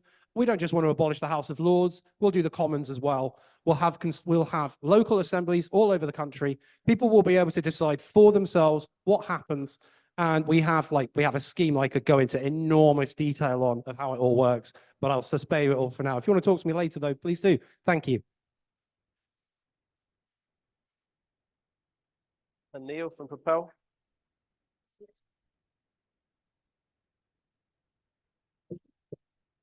I think the lack of democracy now is something that concerns me most in Wales. We are effectively a one-party state, sub-state almost. We've been governed by the same party locally for 100 years. And obviously the Welsh government it's been Labour since 1997, since Blair was elected. I fully favour STV, single transferable vote. The system we have now has given us a crisis of representation, I believe. What the Senedd has opted for is quite frankly a disgrace. It is some kind of PR, but the bar is very high. It's 12%. The lists are closed. So, for example, put you in my shoes a few years ago. I knew something was wrong. There was a corrupt contract which had been given with public money. I knew about it. I couldn't unknow what I knew. And I was told to shut up or lose my job. I didn't shut up. I was thrown out. And I could look in the mirror in the morning. Okay, the contract was an Ofcom contract. The lobbying firm was Derrin. And if that were to happen under the new system, the person will not be able to continue to be a member of the Senedd because they would be replaced by a party apparatchik. We in Propel believe in direct democracy. We should look at the experience of Switzerland and how people themselves make decisions on certain things. It takes power away from elected politicians who trot out essentially corporate lines. And I think we need to embrace educating people politically. One thing we used to have, which Labour, like Cymru and the Lib Dems abolished, was the right to referenda. If you remember, we had a referendum about Waingron. We had a referendum to stop control parking zones, 2005 in Cardiff. That was successful, it stopped it. Local development plan, So to go back to the point of Propel's policy, we agree with STV and we support direct democracy. And when there's an issue of local interest, you should have the right to vote on it. And the vote should be binding as well. James? James, Conservative? So I think that any form of constitutional change right now, whether it is changing the electoral system or tinkering with the House of Lords, I think is just a distraction from the priorities that that the Welsh people have at the minute, whether it's addressing the cost of living or getting waiting lists down in Wales, improving educational outcomes. I think that any kind of constitutional tinkering is just a distraction from these kind of more important bread and butter priorities. I would also say that, again, as the only person on this panel who has worked in Westminster and seen how it works up front and in person, I would gently warn against tinkering with the House of Lords. It's actually a very effective means of getting better legislation. There are many very hardworking peers appointed on the basis of their expertise who are able to improve legislation. We get better laws as a result of that. I think that is a dangerous thing to tinker with, and we could end up with some very bad laws on the statute books as a result. And in fact, we see the results of constitutional tinkering here in Wales. The Welsh Labour government in Cardiff Bay has wasted time and money bringing in an extra 36 politicians that no one asked or wanted, a level of representation that, if replicated in the United States, would result in 8,900 members of Congress if you did it on a similar per person basis. I think it's a ludicrous waste of money and time. No one asked for this. The Welsh Labour government should be focused on delivering for the priorities of the people of Wales and not in constitutional tinkering. Thank you. Okay, question 8, voice in Westminster. So this election will be the first for the 32 larger constituencies in Wales. How will you ensure the voice of Radyr and Morganstown residents and those across Cardiff West Constituency can be heard with the reduced number of Welsh MPs in the new parliamentary term? And Kiera at Plaid Cymru, can I ask you to answer that first, please? So we have lost 8 MPs in Wales in this election, which is really concerning when making sure that Wales is prioritised in Westminster.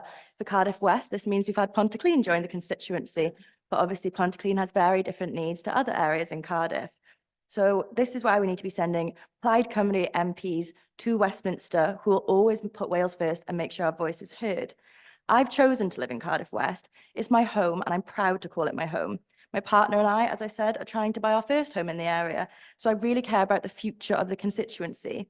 I do not believe that electing an MP who lives in London, like the Conservative and the Labour candidate, that this will represent Cardiff West and make sure its voice is heard.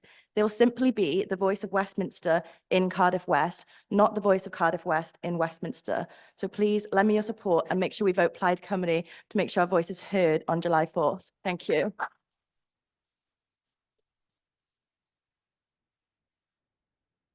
John?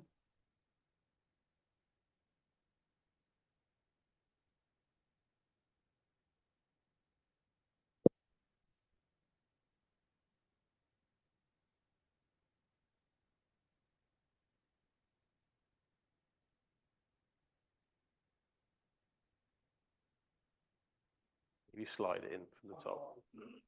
There you go. So I'll stop your time. So.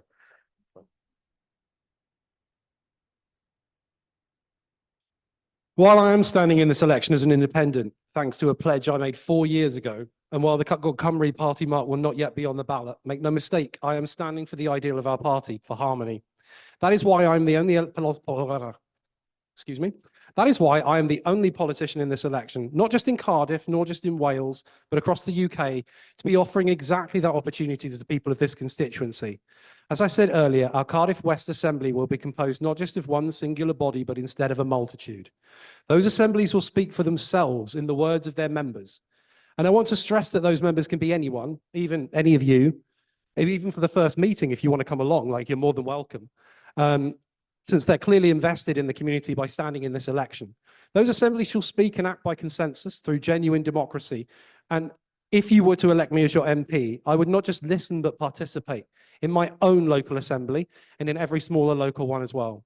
Through hybrid meetings, I'd be able to stay informed and in the loop on what constituents want like no other MP in the Commons. The assembly, you, if you want, all of you, any combination of you, will ensure that. The Harmony ideal is that your voice in Westminster will be carried there by you. And I will show precisely how well that can work if you elect me. And because realism is important, I'll also tell you what will happen if you do not. Much the same thing. I will be an active part of the assemblies. I will listen. Cymru will implement party policy based on the decisions of the Cardiff West Assembly on anything impacting you. You will lead the way, and come the next election, we'll be back with a candidate of your choosing, with clear demands that you wrote, with policies that you chose, with our voice not singular, but many together in harmony. Thank you.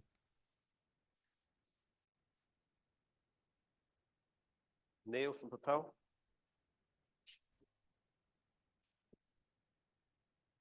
Well, I think making your voice heard is very important, and I've always managed to do it.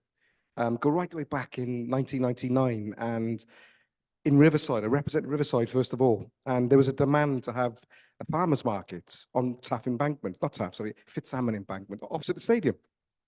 And the council said no. So that's what I came in, it was my job to liaise with the council to make the community's voice heard. And it was heard, and the market's still there today. In terms of voices being heard, I've always been innovative. I said earlier, I called referenda in Cardiff to make the community's voices heard, and they were successful. I was the first person to put a political video up on Facebook, believe it or not. It did a job. It got a little rubbish cleared. The rubbish was 4 foot high in the garden in Ely, and nobody could get it shifted. Facebook video with tens of thousands of views did that. I was the first person to publish online the proceedings of the Senate. Everyone does that nowadays. When I used to do those kind of things, people used to laugh at me, physically laugh. And I remember in 2016, I doubled the vote, and people stopped laughing and started copying more than anything else. In terms of what I've done internationally, making voices heard, you may or may not have heard of the dumping of nuclear mud laced with plutonium 1 mile off the coast of Cardiff in 2018. I think we had more coverage abroad than we did in Wales, unfortunately. But the campaign made enough noise for the second round of dumping to be stopped, and it wasn't dumped outside the waters in Cardiff. What I try and be is innovative in looking at every given situation, every given voice that needs to be heard. And there are various ways of skinning a cat. Give you an example, where I represent Pentrabane, repair work was not being done by the council as it should have been done. And how do you deal with that when an authority is so unresponsive? The answer was to sue them. So people now are getting the housing repaired and they're getting compensation. So horses for courses, but with me, you can guarantee that your voice will always be heard. Diolch yn fawr. James from Conservative. Yeah, this is a really important question, because reducing from 40 to 32 MPs will obviously proportionally affect your impact in Westminster, as I've alluded to before. So how do you actually get things done when you have a smaller group? Well, again, I'll point to my own experience in Westminster of how you get things done. First of all, you need to be willing to work on a cross-party basis. That's really important, especially when in Wales, there's likely to be, say, in my case, a minority of Conservative MPs. So being willing to work across party is going to be important to have that the united message, united voice, but also being part of a larger group in Westminster so that you can keep making that case, whether it's in committees, whether it's in all party groups, whether it's in debates, in parliamentary questions. And I think it's really important to stress the importance of being part of a larger group. It was mentioned earlier that one way of change would be to deliver a private members bill. Well, that's a very good and noble thing, except that the vast majority of private members bills fail. And in fact, little known fact, it only takes one objection from a single MP for your private member's bill to immediately go to the bottom of the pile. How do I know this? Because I worked for an MP that tried to get a private member's bill through. It's very, very difficult, and you have a better chance of winning the lottery. So understanding that is important. Understanding the correct mechanisms to use is critical. So what does it take? It takes making the argument every single day for your constituents, for Wales, having a single message, identifying your priorities from day one. As an MP, day one, you have so many things that you could be doing. You need to know exactly what you should be doing. And when I worked in Parliament, I remember one of the MPs I worked for, we were trying to get a new rail station and railway station in the constituency. So what did I do? Every single time I saw the rail minister, I reminded him, new rail station, new rail station, new rail station. It got to the point that he would come up to me in the corridor and say, I know what you're about to say, new rail station, right? You've got to keep making that argument every single day. Keep banging that drum, because it's the only way that change happens in Westminster.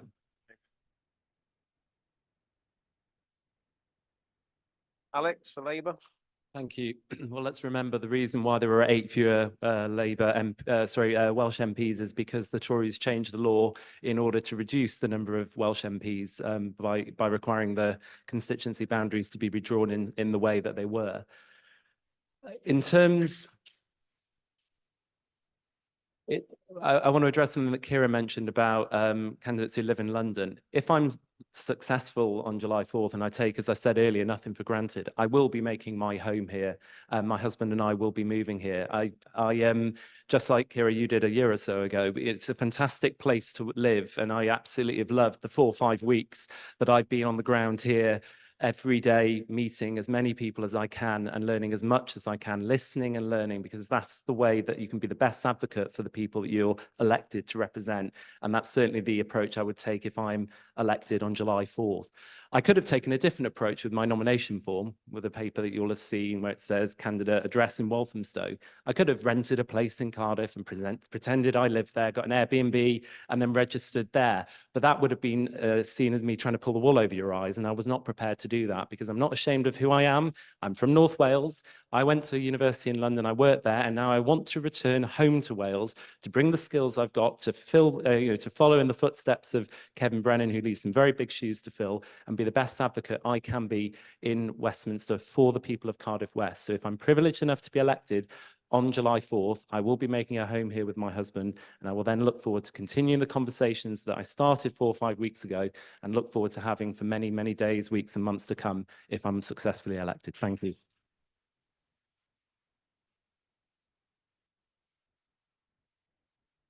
Okay. On to the 9th question, the last question of the pre-submitted. This is about trust in politicians. So with trust in British politics at an all-time low, as per the most recent British Social Attitude Survey, why should Cardiff West voters entrust you personally to be their champion? I'm going to start there with John, Independent.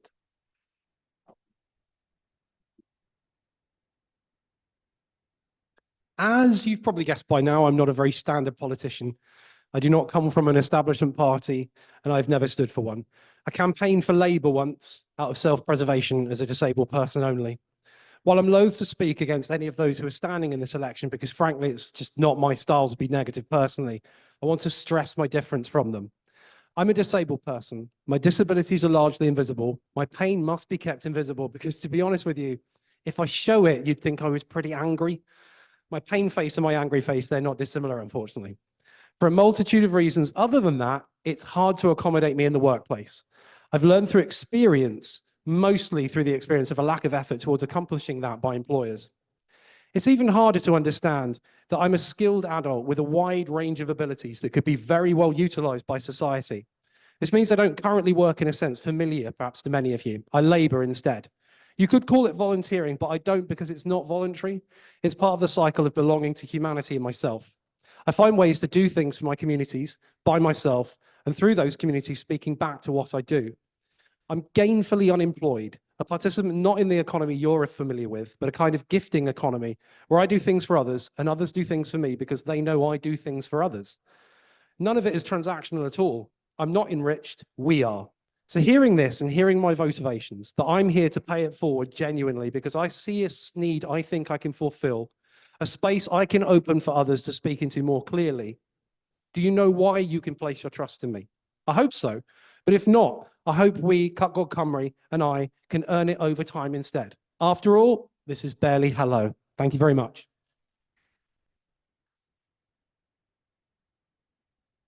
And Neil from Propel.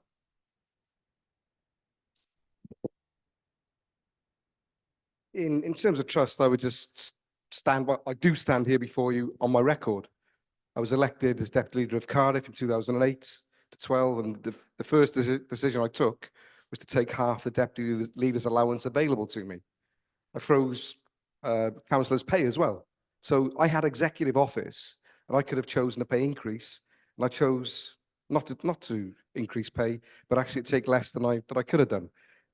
In the Senate, I was lucky enough to have two salaries then, councillor's allowance and the Senate salary, and I didn't think it was right to take two. So from 2017 onwards, I donated my councillor allowance. I funded things like the Zone in Pentrabane, fantastic community centre. I funded female sports people to enable them to take part in sport.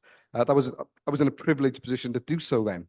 2015 to 2016, I took a year off work because I knew I needed a campaign. You know, that was a financial hit to take, which is why I didn't donate until 2017. The seminal point for me was in the Senedd was knowing that a former Plaid Cymru politician had benefited business-wise from a contract they were not entitled to, Deryn and Ofcom. And Plaid Cymru told me essentially to be quiet and to ignore it or face the consequences. I faced the consequences and I lost my job. And hence we've set up Propel. And in me, you will have somebody that will always do that. I may not get everything right. You know, we all get things wrong. But what I guarantee is when I get up in the morning and I look in the mirror, I want to be happy with what I see. When I was in the Senate politically, I tried to introduce legislation to control lobbying, because lobbying is a cancer in Welsh politics. At least in Westminster, they're regulated. Plaid Cymru and the Labour Party got together with the Liberal Democrats and voted down my proposals to regulate lobbying, which is shameful. So in terms of trust, I'll stand on my record. Diolch yn fawr.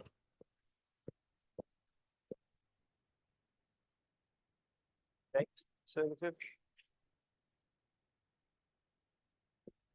Thank you. So, yeah, I think this comes back to looking at, for instance, the Nolan principles on standards in public life, something that we all as candidates agree to uphold when we become candidates, and if we become MPs, also agree to uphold. Very important that those are adhered to. And should I be fortunate enough to become an MP, I would try to remind my colleagues of that we are here as a privilege, not as a right. I think it's also going to come down to things like looking at, say, the MP's code of conduct. So I would, for instance, favour the MP's code of conduct being judged by an independent external judicial process rather than by other MPs. MPs should not be marking their own homework when it comes to standards. I think that you know, what it really comes down to, though, is that actions will speak louder than words. And seeing how whoever it is that you elect tonight acts and what you do about it is going to be crucial. It really does come down to you, the members of the public and the voters, as to make sure that you are keeping an eye on what your MP is getting up to on your behalf. Make sure that they are being transparent, they are being open and honest with you about everything that they do, and then holding them to account should that ever fail.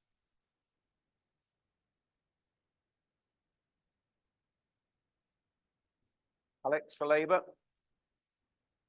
This is something that has come up on the doors a lot since I've been in Cardiff West, and you're all the same. And it's been something that I think in politics has taken a particular hammering in the last few years, and that's something that we have to change. And as James has said, it's something that all of us as candidates, you know, look to stand by. But it's certainly something that, if elected, I would look to do.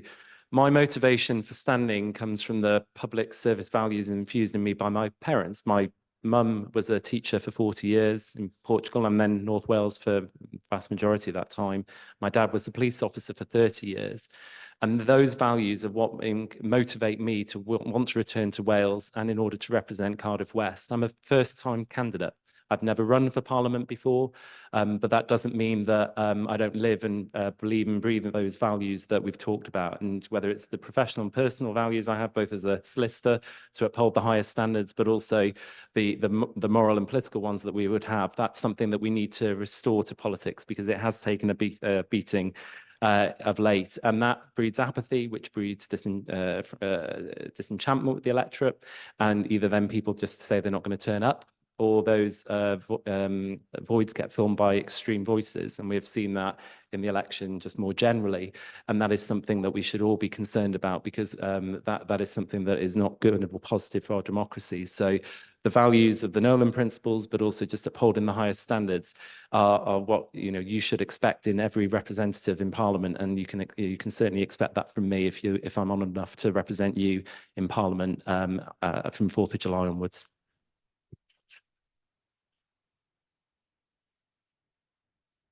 Kiera from Plaid Cymru. I would just like to clarify that I have lived in Cardiff for years, and out of everywhere in Cardiff, I then chose to make Cardiff West my home. I did not need a very safe Labour seat or a 90k MP salary to do so.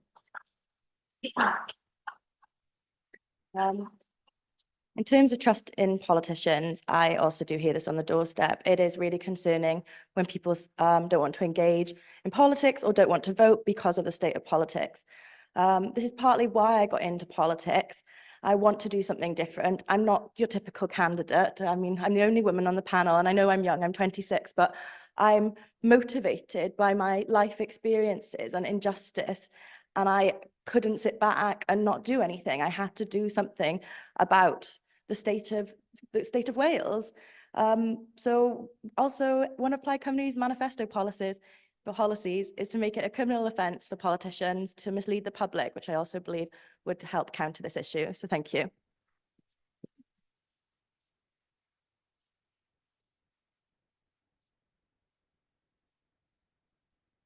Okay, so that's the 9 questions, the pre-submitted questions answered. So what I propose we do now is we'll hear from all the candidates for up to a maximum of 3 minutes to cover off anything you want to cover off, if you want to respond to anything that's been said earlier on. So at the end of that 3 minutes, when the candidate is up there, I'll then open it out to the room. If you want to raise your hand, we can come and you can ask a question or two, and then to give you the opportunity to again seek clarification or challenge anything, so if that's okay. I'll obviously judge how many hands we have up, and obviously we've got 5 candidates to get through. I'm conscious it's already 9:30. So candidates come up, and I'll start with you, Neil, if that's okay. Up to 3 minutes. I mean, I think the last question gave you quite a lot to talk about, and some of that anyway. So take your time, and then we'll have some hands up. I think I'll be brief actually, because I've said a lot already. I'm born and bred here, raising a family here, as I said. I used to be a teacher. I started off teaching languages, French and Spanish, learned Welsh as an adult. And I've always sort of weirdly been interested in politics, because I think in politics we can find solutions. So it really dismays me when I see the state of politics in Cardiff Bay. I know this is a Westminster election, but for me, the solutions lie in Cardiff Bay, and through that on Cardiff Council for residents here. I think one of the things which motivates me to continue in politics, because starting off a political party is not an easy thing. I mean, it's difficult, but we've managed to do it. We're going forward, and this is really a process of development for us as Propel. It's a way of going forward with our ideas, such as I spoke about, direct democracy. I mean, people need to be empowered, not disempowered. The lobbying scandal in Wales really does need addressing. I mean, some people don't understand what a lobbyist is. I'll give you an example. If you want to change a policy, or if you want your company to get a bigger grant off the Welsh government, you go and employ a lobbying firm. They will speak to ministers. They will meet with ministers. You may or may not get your contract. You may or may not get funding. They may or may not change policy. Now, for me, morally, that is a recipe for corruption. And I believe that lobbying is a cancer in Welsh politics. And as I said, in my time in the Senedd, I tried to introduce measures to combat that, but we were voted down. As a MP in Westminster, there are controls on lobbying. There are controls in every other democracy except in Wales. So as you can understand, my passion is here in Wales. If you elect me, you're going to be voting for somebody, or if you vote for me rather, let's be realistic. If you vote for me, you're voting for something different. I'm not part of the status quo. I'm somebody who's not afraid to stand up in adversity sometimes. It's very difficult to support people in need when there's a huge prevailing wind going the other way sometimes. But I'm prepared to do that. It's in my DNA. That's what I do. And I'm lucky that I'm able to use my skills, my communication skills, my knowledge, my brain to help people. When I was in the Senedd, we helped 2,000 families across the region, which I'm very proud of. And whatever office I'm elected to, and even if I'm not elected, that's the way that I live my life. If anybody needs help, then you have to put that hand out. And I believe philosophically in the virtuous circle of life, helping each other. And the thing with politics, and I'll finish now, the shame about politics really is it's not about that. I was going to be brief, but I spoke far too much. I'm really sorry. Diolch yn fawr. Thank you. Stay there, Neil. Anyone got a question or they want a place to Neil? Question, yeah.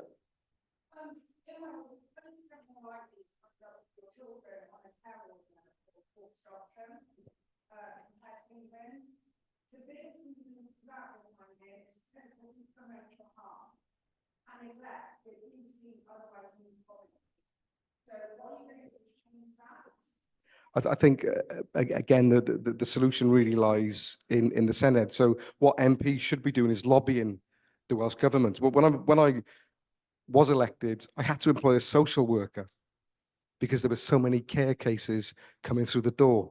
And I think forced adoption, it's a denial of human rights.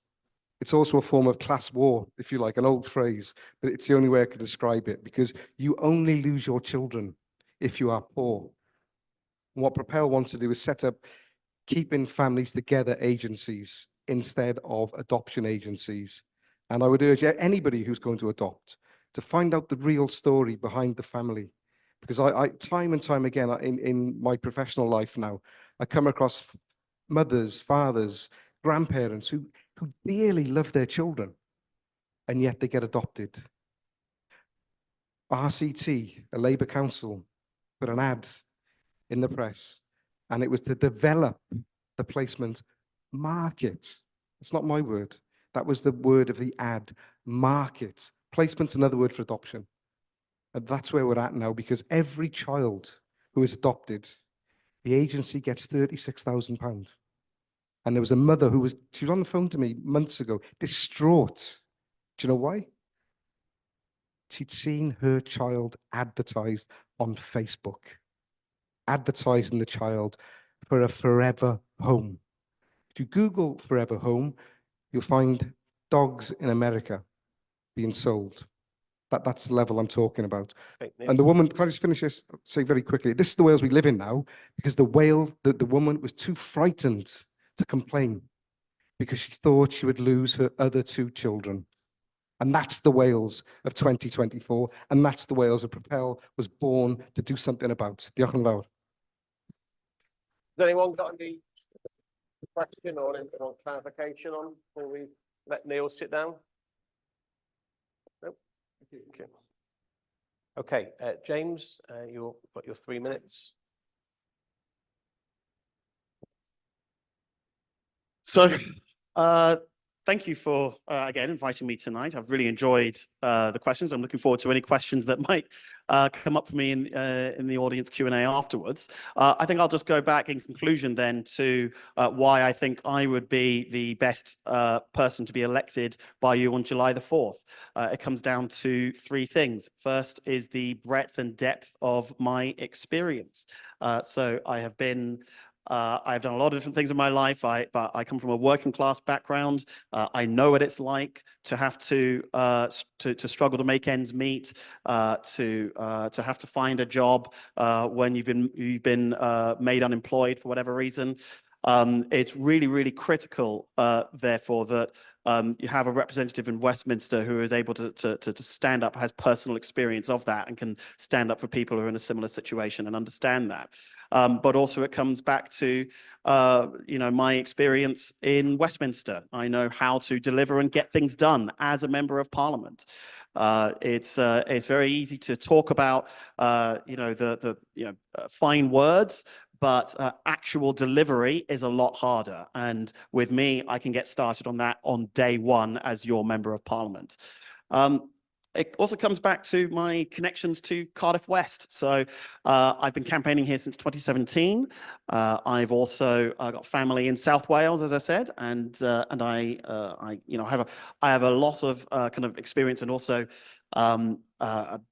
love for this area. That's why I was chosen by the local members of Cardiff West Conservatives after a grilling as to my suitability for the seat. Possibly the only candidate on the panel tonight who was voted in by local members to be the candidate here. And also that I have a plan, as I said, not just a plan that is warm words, but a deliverable plan, one that I, again, would be happy to go into in more detail, but to run through it quickly, it involves improvement in the roads, opposing Labour's war on motorists, scrapping the 20 miles per hour zones, which will cost our economy and won't do anything to address climate change or to address its own objectives.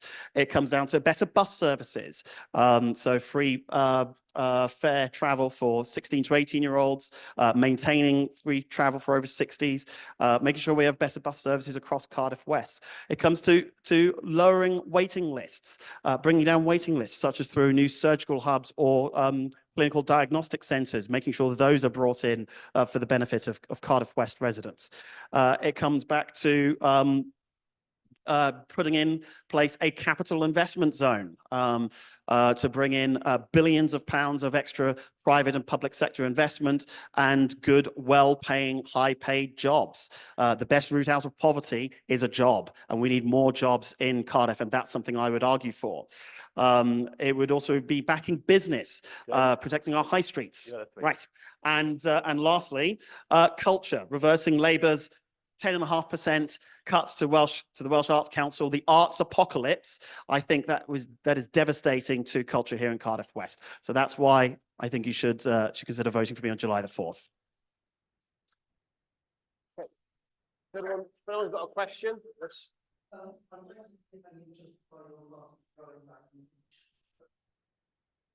So the important thing about reaching net zero is that it has to be done in a sustainable way. And I think all of us would agree here that if we do not get the public's backing to deliver net zero, then it will only take a populist movement, and we've seen some climate change populist movements arising both here and across Europe. It only takes something like that to move the dial, and then politicians in Westminster are going to get scared and they're going to row back on those on that.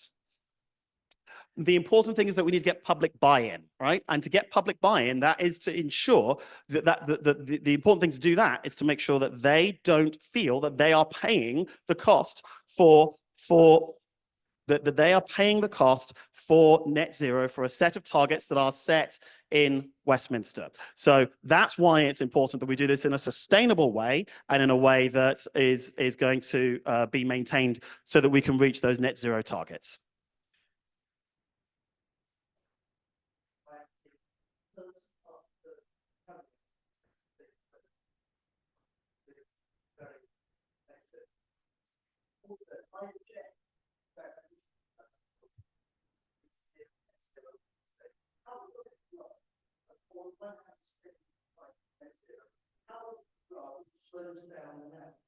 And you can see two things.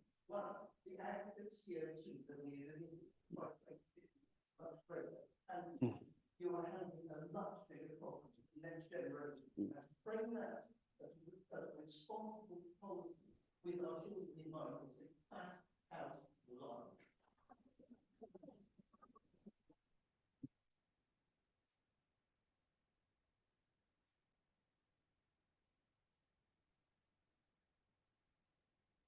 Hand up if anyone else wants a question. You said that you would call for Mm. that's by contract family and two candidates. They said you're best on July next. Look at that as far as how far we take that. Yeah, so no, I think it's a very salient point and an excellent question. As I said earlier, one thing I would support is making sure that the MP's code of conduct was assessed independently. You may not be aware, but at the moment this is currently assessed by other MPs, and so there can be political incentives in that process. And so having an external independent judicial process to look at the MP's code of conduct would be something I would support. In reference to the specific cases you mentioned, of course, if any investigation does find that those individuals have acted improperly or broken the law, then they should be thrown out of the Conservative Party. I mean, it's as simple as that. You know, I think it's important that and they should, and potentially further, should face police prosecution if necessary. I don't think anyone should ever consider themselves above the law, but most especially not those who are seeking your vote and to represent you in Westminster.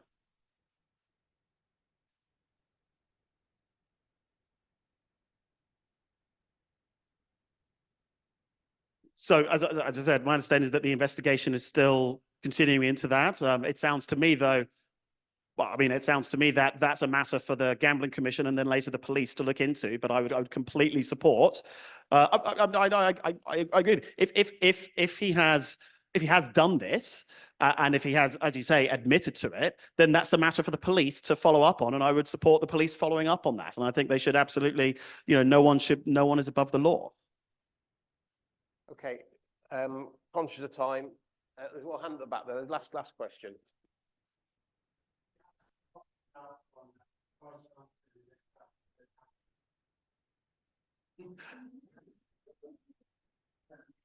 The answer is yes, because first of all, I would accept the help of any fellow Conservative that wanted to come and help me campaign. But also, I very much support particularly Boris Johnson and the actions he took as Prime Minister.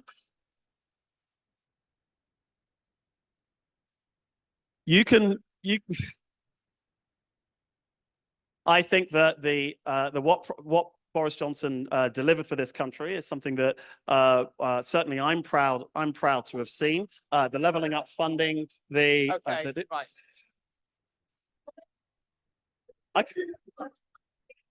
Right, can we look?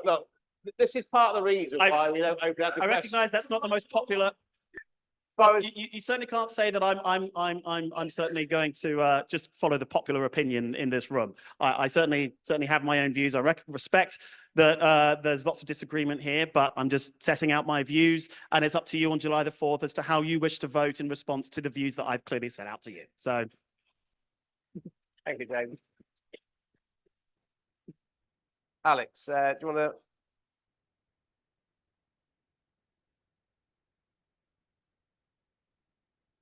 I want to start by saying thank you for the organisation tonight, for all of you who've come. I'm sure many thousands who are watching on Zoom, and all my candidates, because even though it gets a little bit heated, I think we've all been conducting ourselves in a kind of civil way, and that's the way politics should be conducted. So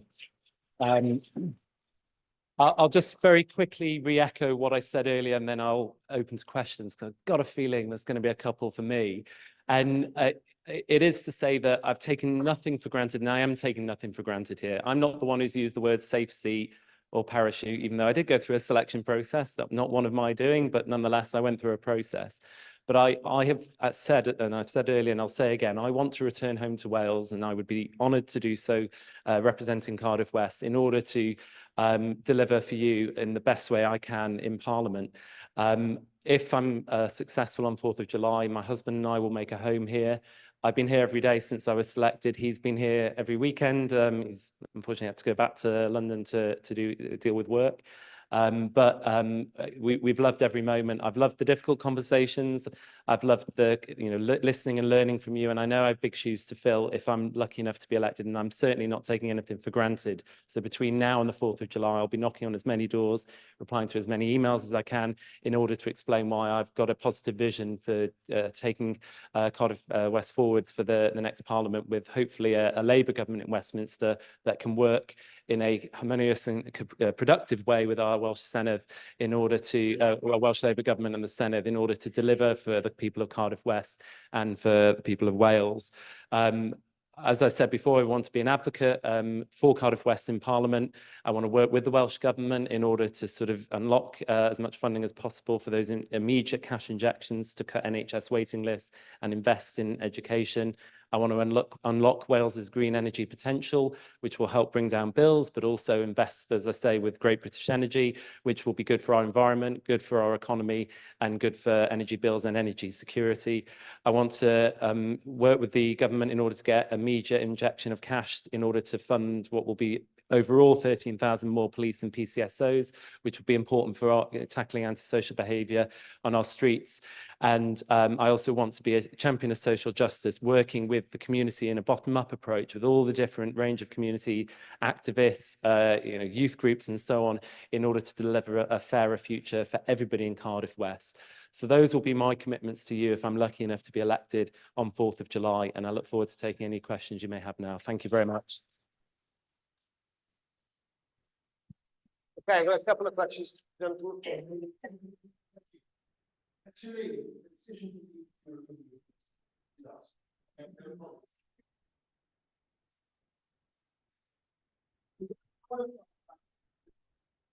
negotiation that was done by Boris Johnson and his government was the hardest Brexit decision could be done, and has led to economic the country's on. What would the Labour government do to improve that trading relationship? I don't have any illusions that the EU has that. So I think we've got to try and improve the relationship. Sure. Yeah, thank you for the question. Just for the benefit of people on Zoom, it's about what can be done to reset the relationship with Europe, not to go back in, but post-Brexit. And I totally agree with that question. Let's put to one side what is not in debate and is not up for discussion at this election is about going back into the EU. Let's put that to one side. It's about making, about the deal that we have at the moment. I agree with you, the Johnson deal does not work and is not delivering on so many fronts. And it is about resetting that relationship to work in conjunction with the economic and industrial strategy that we will have. And there are a number of glaring deficiencies with the deal as is at the moment. For example, services accounts for about 80% of our economy. Absolutely nothing in the deal dealing with that. So we need to look at that. Stronger defence and security cooperation. The Tories will spin this yarn that means it's going back into Europe by the back door, back into the customs unit, back into the single market. It's not, but it's about being able to smash the gangs in order to deal with the illegal migration coming in, and in order to deal with a better defence and security pact, because we've seen how in certain aspects we're a much less safe world than we used to be, especially given what's happened in Ukraine. And our alliances, having a strong government that has strong international alliances, closer cooperation in defence and security perspective with Europe makes eminent sense. Our cultural, and we've talked about culture a little bit today, but there's, the ability for us touring artists to happen. There's no provision for that. We need to look at that. And veterinary, imports, exports, and so on. These are aspects that are glaring deficiencies in the current deal and absolutely need to be reset. And so if we get a Labour government in Westminster, that is a commitment that the Labour government will have in order to rethink these relationships in accordance with our economic and industrial strategy, because I agree with you, it absolutely needs to be looked at because there are glaring deficiencies which are undermining our economy, and we need that stable economy to grow our public services. Thank you. There's a couple of hands. Oh, we've got a few here. Oh, there's quite a lot here. I know the lady there was at. Oh, hand up.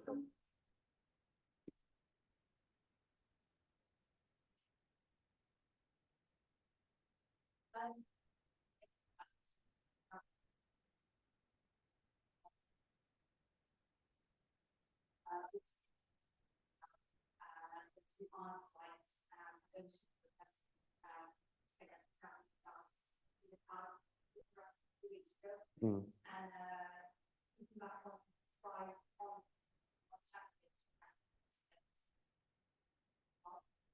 Right. So the question just was about making sure the question about social justice and how that links up with South Wales Police and other matters.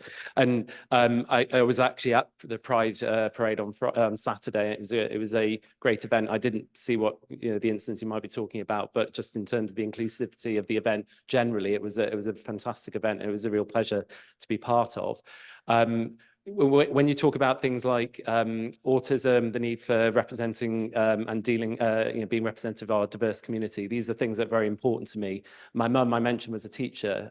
20 years of her time was in special educational needs. She actually was a teacher, assistant head, and then head teacher of an autistic school. So I've got a real passion for that. And that's something I've been very focused on, the need of special educational needs in my role as chair of governors as well, because we are seeing a massive increase in the number of students with SEN needs. I don't think that's necessarily because, these are suddenly being discovered. This is a consequence of austerity. It's a consequence of the need for us to make sure that we're investing in our education, but also working with charities, with NGOs and so on, in order to ensure we're delivering a holistic approach, which is something that I'll certainly seek to do if I'm lucky enough to be elected. And then in terms of having as diverse a kind of representation as possible, whether that's in our politics, whether that's in our police, whether that's in our new police and crime commissioner, who was the first black woman PCC in the UK, sorry, in Wales certainly. I think she was just pipped to the post because I think there was a declaration in England that just beat her by a few minutes.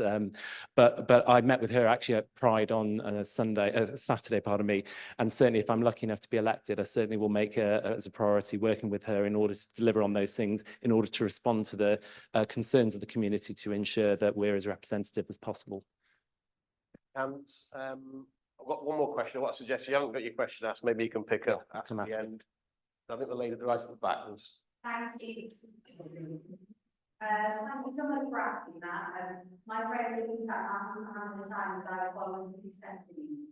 So I think that it's to do with especially the level rules. My question is about your relationship to Cardiff West Constituency. You accepted a Kiera after you moved to Cardiff. Famously reported in local media that the electoral process was bypassed for Cardiff West. What do you say about allegations of you parachuted in, and would you consider moving to Cardiff, even if you're not elected ahead of the 2026 election? Thank you. So, when you say the question was about whether I would move to Cardiff if I didn't win for the 26 election. So I assume you mean the Senedd election. Well, I'm not a candidate for the Senedd election. I'm a candidate for the Westminster election, which is happening in a couple of weeks' time.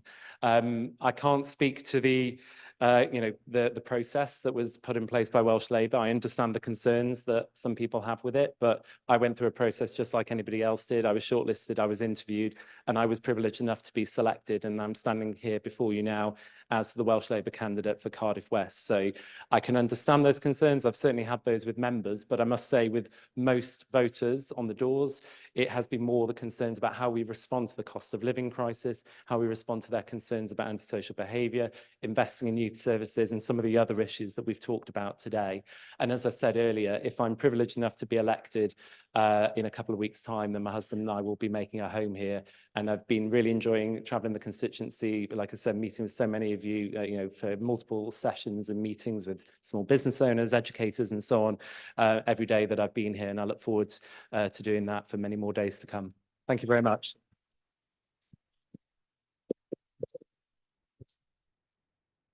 Yeah, of course. Are you okay to? Yeah, okay. Kiera. Sorry, Kiera.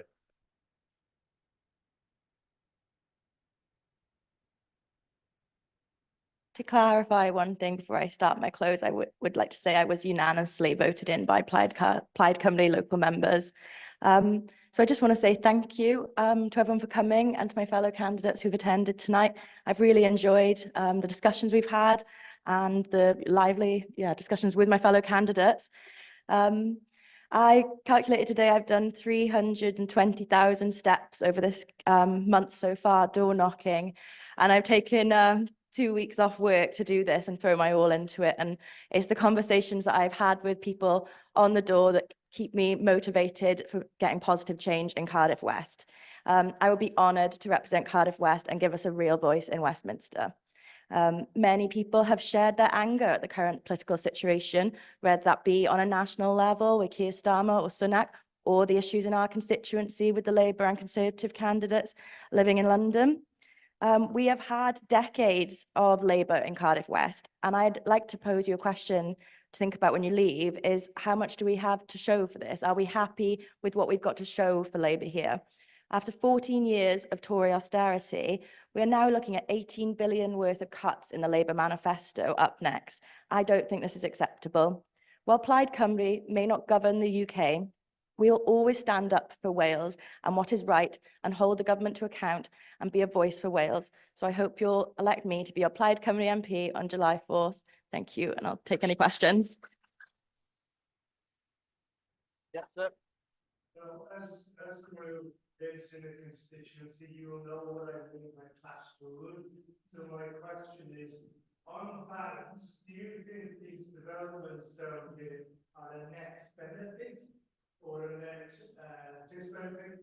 And as a constituency MP, what would you do to ensure that these developments are a net benefit for the constituency? Yeah, we will be out canvassing Plaid soon. It is in our schedule, but I think when there's big housing developments like in Plaid, what's important is that local services are also increased to account for the population increases that will be coming in, and this is currently not the case. If we look at Ely, for example, there's a lot of new housing going up there, and services are being cut, community spaces are being cut, and that's what concerns me, is that I think we have to look at what we're providing in the area, if they can take that extra population, and if not, we need to, if it's going to go ahead, we need to make sure that we're funding it properly and that people are supported. Otherwise, we're going to get pockets of poverty and people struggling, and that's not acceptable for the new residents or the local residents there already. Thank you. Anybody else?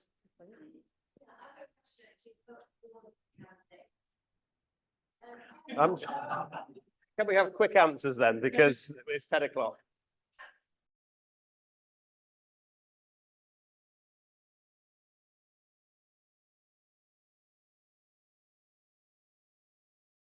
I think look, clearly, I think we deserve to answer. I mean, I know we've covered waiting lists, but if we can maybe just have a minute, I mean, and a quick minute, if that's okay, to the lady. I'm really, really sorry to hear that's happening to you, and I can't imagine how scary and frustrating that must be. I completely agree that our NHS is underfunded, and I think it's partly strategic, because I think they're looking to privatise bits of the NHS and make it not work.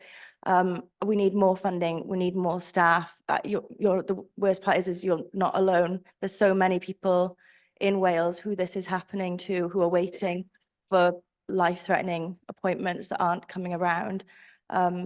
We are looking to fund the NHS more. It's in the manifesto, and I truly believe, you know, as you've said, if you do a preventative health strategy, it saves us money later down the line, and it gives people quality of life. They don't end up in this sort of situation. And yeah, I really am sorry that this is happening to you, and I will fight for this to be different, but it's not, yeah, in the short term, that doesn't really help, but I'm sorry. Okay. I mean, just literally a minute, please. Yeah, no, absolutely. No, honestly, I'm really shocked to hear about your situation. I think it's appalling. I think you've been let down by the system. I think you deserve better. I think everyone here deserves better, particularly when you are reliant on the NHS and you don't have the means to be able to go private, like many of us do. What I would suggest beyond the general point that you've raised about calling for more funding and calling for better delivery of services in Wales, I think there's a specific point about your case. What I would like to do as the Conservative candidate here is I'd like to take up your case. I'd like to write on your behalf. That is something that I can do as your candidate. If I'm lucky enough to be elected on July the 4th, I could do that as your MP as well. Take that up as a piece of casework because I think that's a priority issue and they need to look again at that.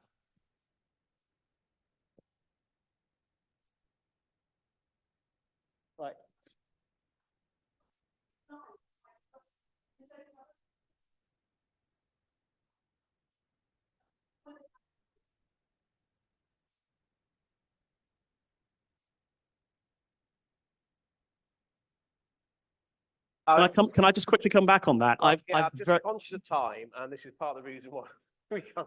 Just very quickly, I want to point to my record. In the 2 years I worked in Westminster, I supported thousands of constituents with cases like that. I did a lot. I just want to point out that working in Westminster, MPs do that and are able to deliver their constituents, and that's what I would do on July the 4th if elected.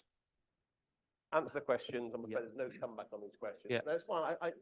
I'll get it. So yeah, I'm really sorry to hear that. I think we're all moved by that example, and I'm really sorry to hear that. And certainly, if I were, lucky enough to be elected, then I would be very happy, as in the same way, to sort of advocate for you, even though it is a devolved matter. That would not stop me from, advocating and petitioning the Senedd and my colleagues in the Senedd to do more and do better.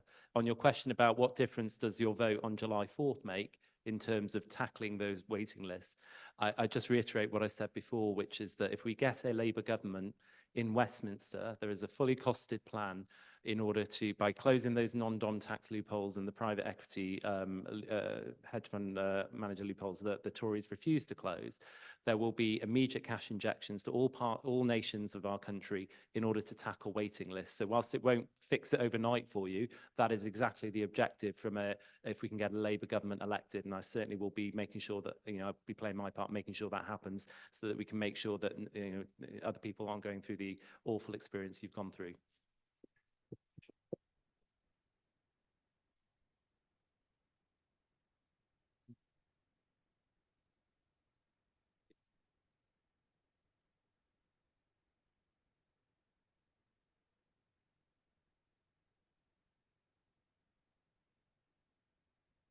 I just wanted to quickly say that I don't understand exactly your situation, but I do understand your situation myself. I'm disabled. I probably have fibromyalgia, but who knows? Because there's no doctor who'll diagnose me. I've been to GPs, and the last one I went to told me that I probably just needed love, and people like me don't do that well with diagnosis. I still genuinely don't know what that means. So what I want to say is that this problem is not just about cash. We're all stood here saying we're going to give the NHS more cash, well, except for you. But the thing is that it's not just about cash. These are systemic problems with the NHS. And the only way we solve these is by talking. I know I've been saying this over and over again tonight, but we need those regional health assemblies to oversee and guide the NHS to make sure that these systemic problems don't arise in the first place. It is very clear that centralized government is not capable of being on top of this, and we are as a public. We can see the problems, right? Everybody in this room knows what the problems are, and we mostly know the solutions. So why can't we implement them? Thank you. You want to answer that question, and then we'll come back to John to sum up his. Just very quickly, sadly, it's a common lived experience. The experience of somebody close to me was cancer. The operation should have taken place. There was an 11-week delay, which was life-changing. Thankfully, they're still here, but their life is radically different to what it would have been if the surgery would have been carried out when it should have been carried out. We can all blame the Conservatives in London. I do. They have cut budgets. They have gone along with imposed austerity. But if I'm honest with you, some of you may find this offensive. I find it very difficult to look at people cheering everything that Alex has said this evening, shout at the Conservative candidate, in the knowledge that the Labour government of Wales has cut health spending, cut health spending and prioritised other areas. So it's a plague on everybody's houses. I'm very sorry what has happened to you, but it's a common lived experience now. We live in we're not first world anymore, second world. Thank you. And John, do you want to come up and have your 3 minutes and then take questions? I think what we've heard tonight is essentially that we need a better economy, and we need somehow to magic more money into the NHS. And a lot of these solutions are really simplistic. And what we often hear in politics is that solutions like the ones that my party bring to the table, more complex, more long-term solutions, are in fact pie in the sky.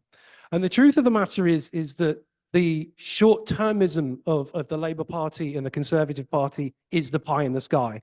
They have had over 100 years between them, back and forth, and they have not fixed any of these problems. We are talking about problems in this room that we were talking about a century ago. Nothing's changed. We're exactly where we were before. And at this election, you have an opportunity. You have an opportunity. And that opportunity is that almost certainly we will have a Labour government on July 4th.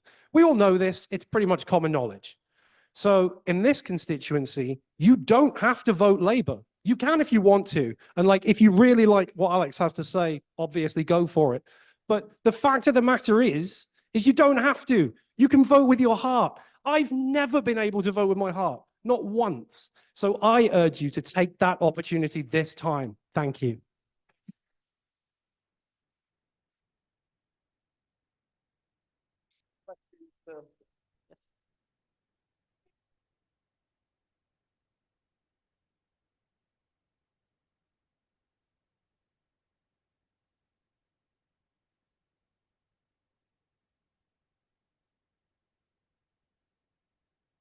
We need a national care service, and we need that national care service to be democratically guided, as I said, the NHS does. We need clear voices from those communities, such as me. I happen to be learning, I happen to have a learning difficulty. I have dyscalculia, so it's something that's close to my heart. The point you made before about children being taken away from their families, that's something that my party also cares very deeply about. We have a policy of establishing what we call like a breakout investigation into those separations, not just in the last decade, but throughout British history. Because the fact of the matter is that those separations were used to force inclusion in British society, particularly inside marginalized groups. Like not just for racist purposes, although a lot, but for also to like force groups into to state education services who didn't want to use them initially. And I think that what we need to do is basically identify bring it all out into the open. Sorry, that's what I mean, right? It needs to all be out in the open. People don't know what's happened. They don't know what a great injustice this is. And what my party wants to do is to bring that in the open. And as we grow, we will be campaigning for that in or out of office. Any more questions? Yep.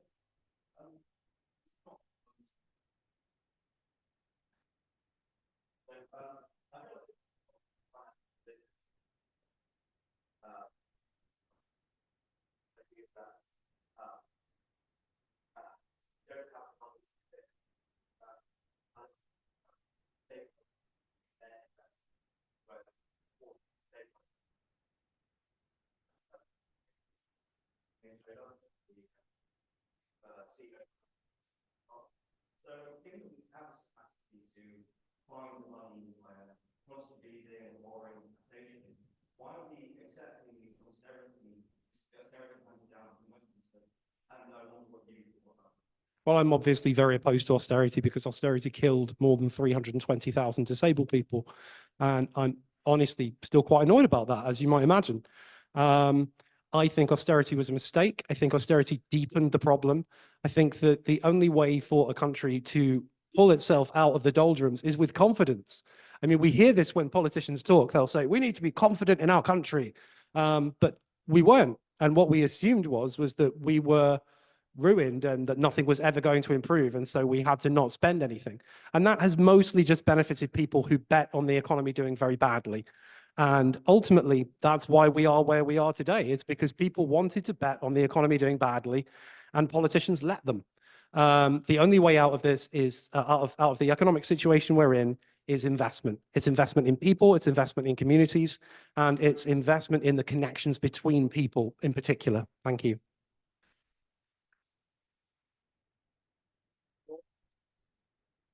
Thank you. Well, I think that brings us to the end of a long but hopefully you find interesting, very warm evening. Just a couple of thank yous. Thank you to all the candidates for taking the time to come and join us tonight.